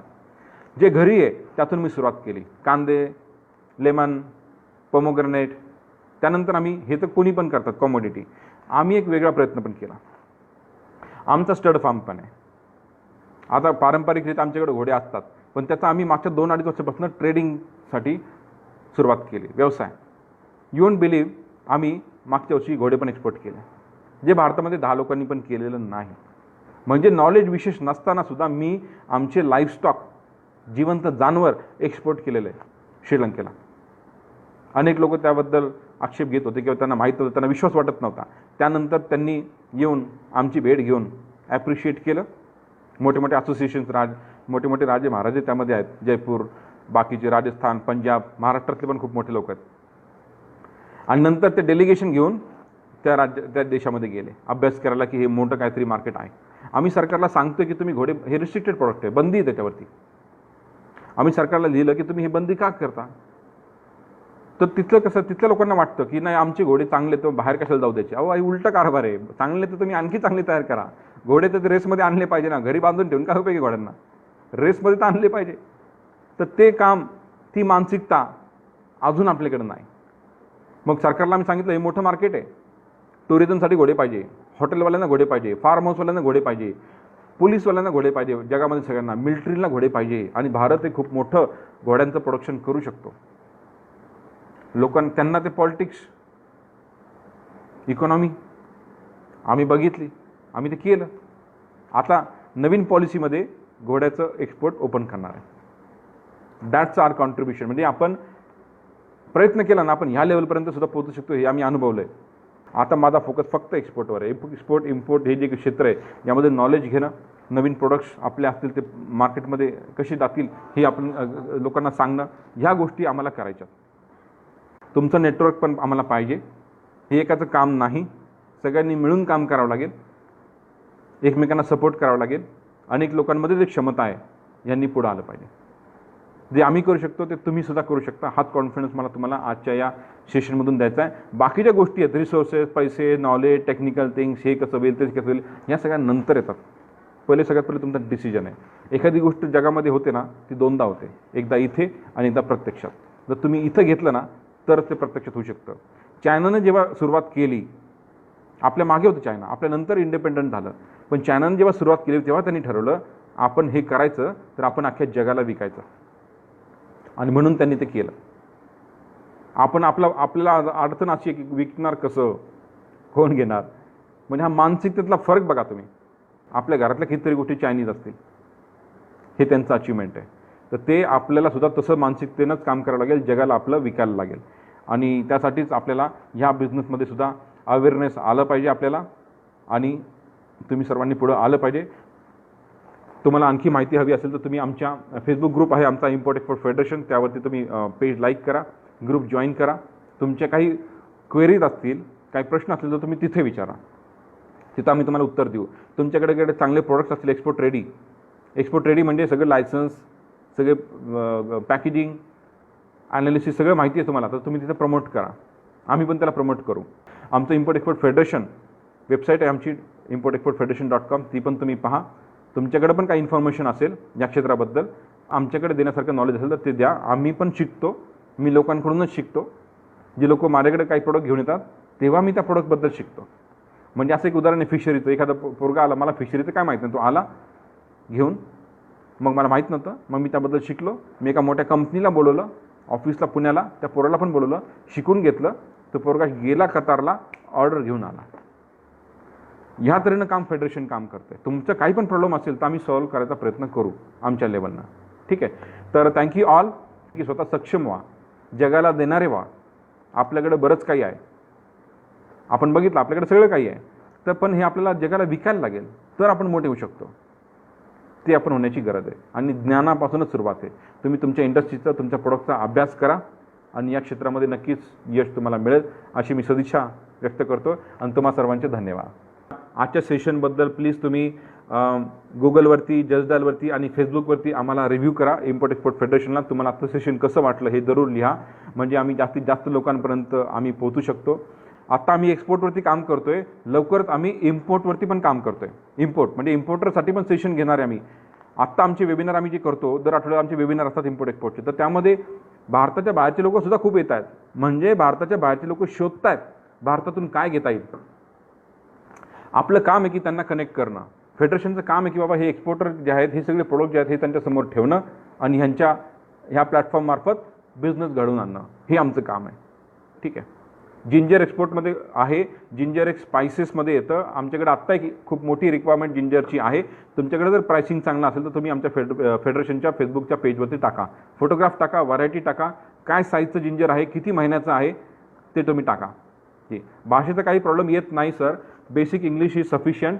मी असे अनेक लोक बघितले, बागवान जे बागा घ्यायच्या आधी, आता ते मोठे मोठे एक्सपोर्टर पण झाले आहेत. फ्रुट्समध्ये मुंबईला आहेत 4 भाऊ, 4 देशात जोरात एक्सपोर्ट चालले, MBA कामाला ठेवलेत. म्हणजे हे सगळं शक्य आहे, आपण केलं पाहिजे. इम्पोर्ट एक्सपोर्ट म्हणजे म्हणतो ना, इंग्लिशपेक्षा बिझनेसची लँग्वेज जास्त इम्पॉर्टंट आहे. आपलं प्रोडक्ट, त्याचं प्राइसिंग, त्याचं प्रेझेंटेशन, त्याचं मार्केटिंग, त्याचं डिमांड, कस्टमरला सांभाळणं, ब्रँड तयार करणं, कस्टमर ॲक्वायर करणं, लॉंग टर्म कॉन्ट्रॅक्ट करणं, हा बिझनेस आहे. हे समजलं पाहिजे. प्रोडक्ट तर आज आहे, उद्या दुसरं, परवा तिसरं काही होईल. गूळ पण खूप चांगलं प्रोडक्ट आहे. जॅगरीचं आणि जॅगरी पावडरचं एक्सपोर्ट खूप वाढतं आहे. लोक खूप डायबेटिक झालेत, लोकांना शुगर नको आहे. आता गूळ चालला आहे, उद्या हर्बल गूळ मागतील, ऑर्गॅनिक गूळ मागतील. हो ना, छोटे पॅकेट चाललेत, व्हॅक्यूम पॅकमध्ये गूळ बाहेर एक्सपोर्ट होतं आहे. आमच्या काय मागच्या कन्साइनमेंटमध्ये राईसचं कन्साइनमेंट होतं, त्यामध्ये आम्ही गूळ पण पाठवला कस्टमरला. तर गूळ पण एक चांगलं प्रोडक्ट आहे. स्कोप सगळ्याला आहे. मी तुम्हाला सांगितलं की भारतातलं गवऱ्यासुद्धा एक्सपोर्ट होतात, म्हणजे गवऱ्या पण होतात एक्सपोर्ट, आणि आपण बघितलं डायमंड पण एक्सपोर्ट होते. म्हणजे सगळ्याला स्कोप आहे. आपल्या प्रोडक्टचं मार्केटिंग हे आपल्याला कळायला पाहिजे. मागच्या आमच्या एका ट्रेनिंग प्रोग्रामच्या बॅचेसमध्ये एक पोरगा होता, तर ते पंचगव्य असे त्यांनी मेडिसिन्स बनवले होते. त्याचं त्यांनी समजून घेतलं आणि त्यांनी त्याचं गल्फमध्ये कस्टमर मिळवलं, छोटं का होईना. This is possible. ठीक आहे. We have soybean to export. या सोयाबीन एक खूप मोठी कमोडिटी आहे जी तुमची कॅटल फीडमध्ये जाते भरपूर. ऑइल पण बनतं, पण बाहेर कॅटल फीड एक खूप मोठी इंडस्ट्री आहे. आम्ही कॅटल फीडमध्ये बाजरीचं एक्सपोर्ट आम्ही केलं आहे ना. तर का त्याच्यामध्ये बाजरी जाते, त्यामध्ये तुमचं सोयाबीन जातं, मका, मेज जातं, हो ना, हे सगळं जातं. नंतर DOC, डी ऑइल्ड केक, हे सुद्धा खूप मोठं प्रोडक्ट आहे जे कॅटल फीडमध्ये जातं. फक्त आपले प्राइसेस तुमचे कॉम्पिटिटिव्ह पाहिजे, होऊ शकतं. बनाना तर 12 महिने चालणारी गोष्ट आहे सर. बनाना इज 12 महिने चालणारी. शेवगा पण खूप मोठी गोष्ट आहे. शेवगाचं खूप आपलं चायनामध्ये आणि जपानमध्ये शेवग्याला खूप महत्त्व आहे. त्याची पावडर ते लोक करून विकतात शेवगा. तर त्या प्रोडक्टबद्दल तुम्ही माहिती घेऊ शकता. काय काय फॉर्ममध्ये घेतात, काय करतात, प्रोसेसिंग कसं विकतात, टॅबलेट विकतात का, काय विकतात, त्याचं कसं मार्केटिंग करतात, त्यामधले काय कंटेंट आहेत हे आपल्याला माहीत पाहिजे. हे आपल्याला कधी कधी माहीत नसतं. गव्हर्नमेंट सबसिडी आहे 9,000 प्रोडक्ट्सवरती भारत सरकारनं सबसिडी दिलेली आहे. 9,000. कांदा तर आपलं खूपच मोठं प्रोडक्ट आहे. ऑलरेडी भारतामधून महाराष्ट्रामधून 1 नंबर कांदा एक्सपोर्ट होत आहे. ऑलरेडी मागच्या वर्षी 3,500 कोटीचा कांदा एक्सपोर्ट झाला. शेतकऱ्यांनी नाही केला दुर्दैव, पण कांदा हे खूप मोठी कमोडिटी आहे. आमच्या एका मागच्या ट्रेनिंग प्रोग्रामला आम्ही एका मोठ्या कंपनीचे डायरेक्टर बोलवले होते. ॲग्रोस्टार तुम्हाला माहिती असेल, खूप मोठी सक्सेस स्टोरी आहे. तर त्यांच्या डायरेक्टरने आम्हाला सांगितलं अर्ध्या जगाला आपण कांदा विकू शकतो, अर्ध्या जगाला. मग ते केलं पाहिजे. मग ती जबाबदारी आपल्यावर आहे. सरकार नाही व्यवसाय करत, आपण केलं पाहिजे. आपण ती रिस्क घेतली पाहिजे. आपण तिथं दुकानं टाकले पाहिजे. आपल्याकडे जर एक्सपोर्ट ऑर्डर असेल सिक्युअर्ड, तर त्याला आमच्याकडे इम्पोर्ट एक्सपोर्ट फेडरेशनकडे ॲग्रिकल्चर पोर्टफोलिओसाठी फंडिंगचं ऑप्शन आहे. आम्हाला पण प्रॉब्लेम्स आले तर आम्ही एक मोठी कंपनी शोधली, त्याच्याबरोबर टाईप केलं. हा बिझनेस कोलॅबरेशनचा आहे. तर आपल्याकडे ॲग्रिकल्चर एक्सपोर्टसाठी फंडिंग ऑप्शन अवेलेबल आहे. तुमच्याकडे ऑर्डर्स पाहिजे. मार्केटिंग तुम्हाला करायचं, ते कोणी करू शकणार नाही तुमच्यासाठी. तुम्ही म्हणताल कस्टमर द्या, तुम्हाला कोणी कस्टमर देणार नाही, आम्ही पण देत नाही. कारण कस्टमर दिल्यानं खूप प्रॉब्लेम झालेत. क्वालिटीचा प्रॉब्लेम झाला, पैशाचा प्रॉब्लेम झाला, डिलिव्हरीचा प्रॉब्लेम झाला. हे कोणी निस्तरायचं, ते होऊ शकत नाही. आम्ही तुम्हाला शिकवू शकतो कस्टमर शोधायचे कसे, आणि आम्ही कसे शोधले हे आम्ही तुम्हाला आमचे ईमेल बॉक्स ओपन करून दाखवू शकतो. That we can do. आमचे काही ॲडव्हान्स ट्रेनिंग प्रोग्राम पण असतात, त्यामध्ये आम्ही हे सगळं करतो. जर तुम्ही ठरवलं असेल की एक्सपोर्ट करायचंच आहे, तर आम्ही तुम्हाला ॲडव्हान्स ट्रेनिंग रिकमेंड करतो. आम्ही तुम्हाला नंबर दिलेला आहे, वेबसाईट दिलेली आहे, त्यावरती जावा. त्याच्यावरती तुम्ही आणखी माहिती घ्या. त्यामध्ये तुम्हाला थोडी आणखी पुढची माहिती मिळू शकेल. जी, माझा नंबर 9527276789. पण मी बऱ्याचदा बिझी असतो. मला प्लीज तुम्ही कॉलपेक्षा मेसेज करा, व्हॉट्सॲप नंबर करा. ठीक आहे. मोसंबी आणि संत्रा हे थोडंसं डिफिकल्ट प्रोडक्ट आहेत अनंताजी. त्याचं शेल्फ लाईफचा थोडा इश्यू येत होता. महाराष्ट्र सरकारनं मागच्या महिन्यामध्ये नागपूरहून एक ट्रायल केली संत्रीची गल्फ कंट्रीमध्ये. ती सक्सेसफुल झाली आहे, पण त्याच्यामध्ये शेल्फ लाईफचा प्रॉब्लेम येतो आहे आणि प्रायसिंगचा पण प्रॉब्लेम येतो आहे. बाहेर अनेक देशांमध्ये जे आपलं सगळ्यात मोठं मार्केट गल्फ आहे फ्रूटसाठी, तर बाकीच्या देशांमधून तिथं इजिप्त आहे, इराण आहे, तिकडून पण सायट्रस फ्रूट खूप येत आहेत. त्यांची क्वालिटी आपल्यापेक्षा बेटर आहे, हो ना. तर ते गोष्टी होतात, तिथं आपण कमी पडतो आहे. इम्पोर्ट एक्सपोर्ट लायसन्ससाठी तुम्हाला कंपनी फॉर्म केली पाहिजे तुम्ही इम्पोर्ट एक्सपोर्ट कोडची. पण तुम्ही प्रोप्रायटरशिप करा किंवा तुम्ही प्रायव्हेट लिमिटेड करा, किंवा शेतकरी असाल तर फार्मर्स प्रोड्युसिंग कंपनी पण करू शकता. ते पण एक चांगलं ऑप्शन आहे. इथून पुढं इंडिव्हिज्युअल शेतकऱ्याला बेनिफिट मिळणार नाही. आता सगळे बेनिफिट फार्मर्स प्रोड्युसिंग कंपनीमार्फत दिले जातील. त्यामुळे ते एक चांगलं ऑप्शन आहे. शेतकऱ्यांचा गट निर्माण करणं आणि एकत्र काम करणं. FPCला पण भरपूर बेनिफिट आहे. औषधी वनस्पती आणि मेथीचे लाडू, यस, हे तर आपलं स्ट्रेंथ आहे. आता मी जसं सांगितलं, जगाला अनेक विविध रोगराई झालेले आहेत. त्यांना माहीत नाही की औषधं कोणते आहेत. ॲलोपॅथी ठीक आहे, पण त्याच्यापेक्षा आपल्याला होमिओपॅथी पण आहे, आयुर्वेदिक पण आहे, हर्बल प्रोडक्ट्स आहे, हो ना, युनानी आहे. ह्या मेथडसुद्धा जगामध्ये पॉप्युलर आहेत. पण आपल्याला आपल्या प्रोडक्टचं मार्केटिंग केलं पाहिजे. मेथीचे लाडू तुम्ही विचारताय मला, मेथीचे लाडूचं बेनिफिट काय हे तुम्ही मला सांगितलं पाहिजे सायंटिफिकली, बरोबर. तर ते तिथं कस्टमरला सांगणं, पटवणं एवढं सोपं नाही आहे, हो ना. तर त्यामुळे तुम्हाला इम्पोर्ट एक्सपोर्ट करायचं आहे, तर थोडंसं जे सध्या चाललं आहे मार्केटमध्ये तिथून सुरुवात करा आणि मग स्पेशलाइज प्रोडक्ट आणा. आत्ता सध्या तुम्ही R&Dवरती टाईम स्पेंड करू शकत नाही, हो ना. त्याला व्हॉल्यूम पाहिजे, एक्सपोर्टला व्हॉल्यूम पाहिजे. तर मग सध्या ह्याचा अभ्यास करा की भारताचे पहिले टॉपचे 50 प्रोडक्ट कुठले, त्यामध्ये एखादं प्रोडक्ट आपलं दिसतं का, त्याच्यामध्ये तुम्ही हात घालू शकता. तिथून तुम्ही सुरुवात करू शकता. सीताफळ हे खूप डेलिकेट फ्रूट आहे, त्यामुळे त्याला प्रॉब्लेम येतो. पण आमची एक असोसिएट आहे, एक मुलगी आहे 24 वर्षाची, तिनं सीताफळ एक्सपोर्ट केलं आहे गल्फमध्ये, हो ना. म्हणजे हे सगळं एक्सपोर्ट आहे, पण ते छोट्या लेवलला झालेलं, ते एअरनं जातं 200, 400, 500 किलो ते होऊ शकतं. त्यांचे तिथं नेटवर्क आहे, त्यांनी ते मार्केटिंग केलं, कस्टमर मिळालं, केलं, म्हणजे सीताफळ पण एक्सपोर्ट होत आहे. वाव आहे किंवा नाही हा प्रश्न नका विचारू तुम्ही मला विचारा की मला विकायचं कसं, हे तुम्हाला कस्टमरसमोर ठेवायचं आणि तुम्हाला सांगायचं पटवून सीताफळ का खावं त्यांनी, ते अमेरिकेचे ॲपल का नाही खायचे आणि सीताफळ का खायचं, हे तर उत्तर तुम्ही आम्हाला सांगा आणि ते तुम्हाला कस्टमरला पटत आलं पाहिजे. मका ऑफकोर्स होते ना, मका, शुगर, सोयाबीन हे खूप मोठे प्रोडक्ट्स आहेत. Rice, these are huge products. हे जसं मी म्हणलं ॲनिमल फीड इंडस्ट्रीमध्ये मका, सोयाबीन हे खूप मोठे प्रोडक्ट्स आहेत. त्याचं खूप मोठ्या प्रमाणामध्ये हजारो लाखो मेट्रिक टनमध्ये एक्सपोर्ट होतं. हँडीक्राफ्ट, अतुल पाटीलजी, येस, हँडीक्राफ्ट प्रोडक्ट आपले युरोपमध्ये, युरोप अख्खं टुरिझमवरती, तुम्हाला माहिती आहे युरोप अख्खं 28 देश, त्याचे 14-15 देश टुरिझमवरती चालतात. टुरिझमवरती चालतात म्हणजे बाहेरचे लोक तिथे येतात, मग ते तिथे सोव्हिनियर्स घेतात, कपडे घेतात, जॅकेट घेतात, लेदर घेतात, बूट घेतात, किचन घेतात, आणखी काही आर्टिकल्स घेतात, हँडीक्राफ्ट घेतात. त्यामुळं आपलं हँडीक्राफ्ट युरोपमध्ये खूप पॉप्युलर आहे. राजस्थान, मध्य प्रदेश, छत्तीसगड इथून खूप चांगल्या प्रमाणामध्ये हँडीक्राफ्ट एक्सपोर्ट होतं. मेटल आर्ट असेल, वुडन आर्ट असेल, हे त्याला भरपूर डिमांड आहे. नंबर स्ट्रॉंग आहे, तर तुम्हाला तुमच्या प्रोडक्टचं मार्केटिंग जर केलं तर त्याला मिळू शकतो स्कोपसुद्धा. जी पेमेंट सिक्युरिटी, ओमकारजी तुम्ही विचारतात पेमेंट सिक्युरिटी, एक येस, हा इम्पोर्ट एक्सपोर्टच्या सायकलचा भाग आहे. डॉक्युमेंट, हा व्यवसाय जगातल्या 236 देशांमध्ये चालतो. ही सिस्टम ज्यांनी बनवली, अख्ख्या सगळ्या देशांच्या वरती एक इन्स्टिट्यूशन आहे, इंटरनॅशनल चेंबर ऑफ कॉमर्स, त्यांनी ही बनवले आणि सगळे देश हे फॉलो करतात. तर त्यांना असं वाटेल का फ्रॉड व्हावा? नाही झाला पाहिजे. म्हणजे ही सिस्टम फुलप्रूफ आहे. ही एक सिस्टम आहे, याच्यामध्ये 2 देश, 2 मोठ्या बँका आणि 2 कंपन्या इन्व्हॉल्व होतात. तर ही सिस्टम न समजल्यामुळं लोकांबरोबर फ्रॉड होतो. त्यांना एकदा ज्यांच्याबरोबर फ्रॉड झाला आहे त्यांना विचार तुम्ही काय झालं, त्यांना पेमेंट टर्म्स माहीत नसणार, त्यांना डॉक्युमेंटेशन माहीत नसणार, हो ना, किंवा त्यांनी उधारीवर मार दिला, त्यांनी कस्टमरचं व्हेरिफिकेशन नाही केलं. अशा अनेक गोष्टी असतील की ज्यांनी त्याच्यामध्ये गॅप्स आहेत. अदरवाईज ह्याच्यामध्ये गव्हर्नमेंटची सिक्युरिटी पण आहे.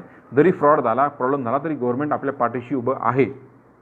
आमच्या मागच्या वर्षामध्ये आम्ही 150 लोकांना ट्रेनिंग दिलं, त्यातल्या फक्त एकाची केस झाली फ्रॉडची, ती पण आम्ही त्याला 80% पैसे त्याला मिळून दिले भारत सरकारकडून.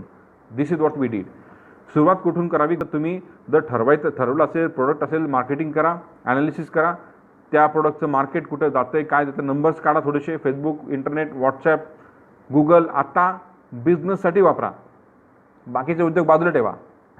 माझं पहिलं कस्टमर आमचं 100% ॲडव्हान्समध्ये आहे आणि ते आम्ही फेसबुकवरून मिळवलेलं आहे. तर फेसबुकचा वापर बिझनेससाठी केला पाहिजे आपण थोडासा. तुम्ही तुमच्या कंपनीचं सुरुवात कशी करायची, म्हणजे तुम्ही तुमचे प्रोडक्ट ठरवा, तुमच्याकडे काय प्रोडक्ट आहे, त्याचं पॅकेजिंग काय, त्याचं रेट्स काय, ते ग्लोबल कॉम्पिटिटिव्ह आहेत का, तुम्ही तुमची कंपनी बनवा, लायसन्सेस घ्या, तुमच्या प्रोडक्टचं आणि मार्केटिंग सुरू करा, बरोबर ना. तुम्हाला कस्टमर लोकांना कसं कळेल तुमच्याकडे काय ते, तुम्ही मार्केटिंग केलं तर कळेल. तर सुरुवात ही मार्केटिंगपासूनच आहे. इम्पोर्ट एक्सपोर्ट फेडरेशनचे पण कोर्सेस आहेत, ऑनलाईन पण होतात, क्लासरूम कोचिंग पण होतं, पण सध्या आम्ही ऑनलाईन करतो आहे. खूप चांगला रिस्पॉन्स आहे. भारतामधले लोक आणि सगळ्या राज्यांमधले लोक येत आहेत, त्यातून तुम्हाला एक वेगळं पर्स्पेक्टिव्ह पण मिळतं आणि भारताबाहेरचे लोकसुद्धा येतात. पुढच्या बॅचला आमच्या कदाचित एक ऑस्ट्रेलियामधनं माणूस, एक बिझनेसमॅन जॉईन होते. तर हे लोक सगळे येत आहेत. तर तुम्ही पण थोडंसं जर शिकलात तर तुम्हाला ह्याच्यातून आणखी काय करायचं थोडंसं समजेल, की स्वतः सक्षम व्हा, जगाला देणारे व्हा. आपल्याकडे बरंच काही आहे, आपण बघितलं आपल्याकडे सगळं काही आहे, तर पण हे आपल्याला जगाला विकायला लागेल तर आपण मोठे होऊ शकतो. ते आपण होण्याची गरज आहे आणि ज्ञानापासूनच सुरुवात आहे. तुम्ही तुमच्या इंडस्ट्रीचा, तुमच्या प्रोडक्टचा अभ्यास करा आणि या क्षेत्रामध्ये नक्कीच यश तुम्हाला मिळेल अशी मी सदिच्छा व्यक्त करतो आणि तुम्हा सर्वांचे धन्यवाद.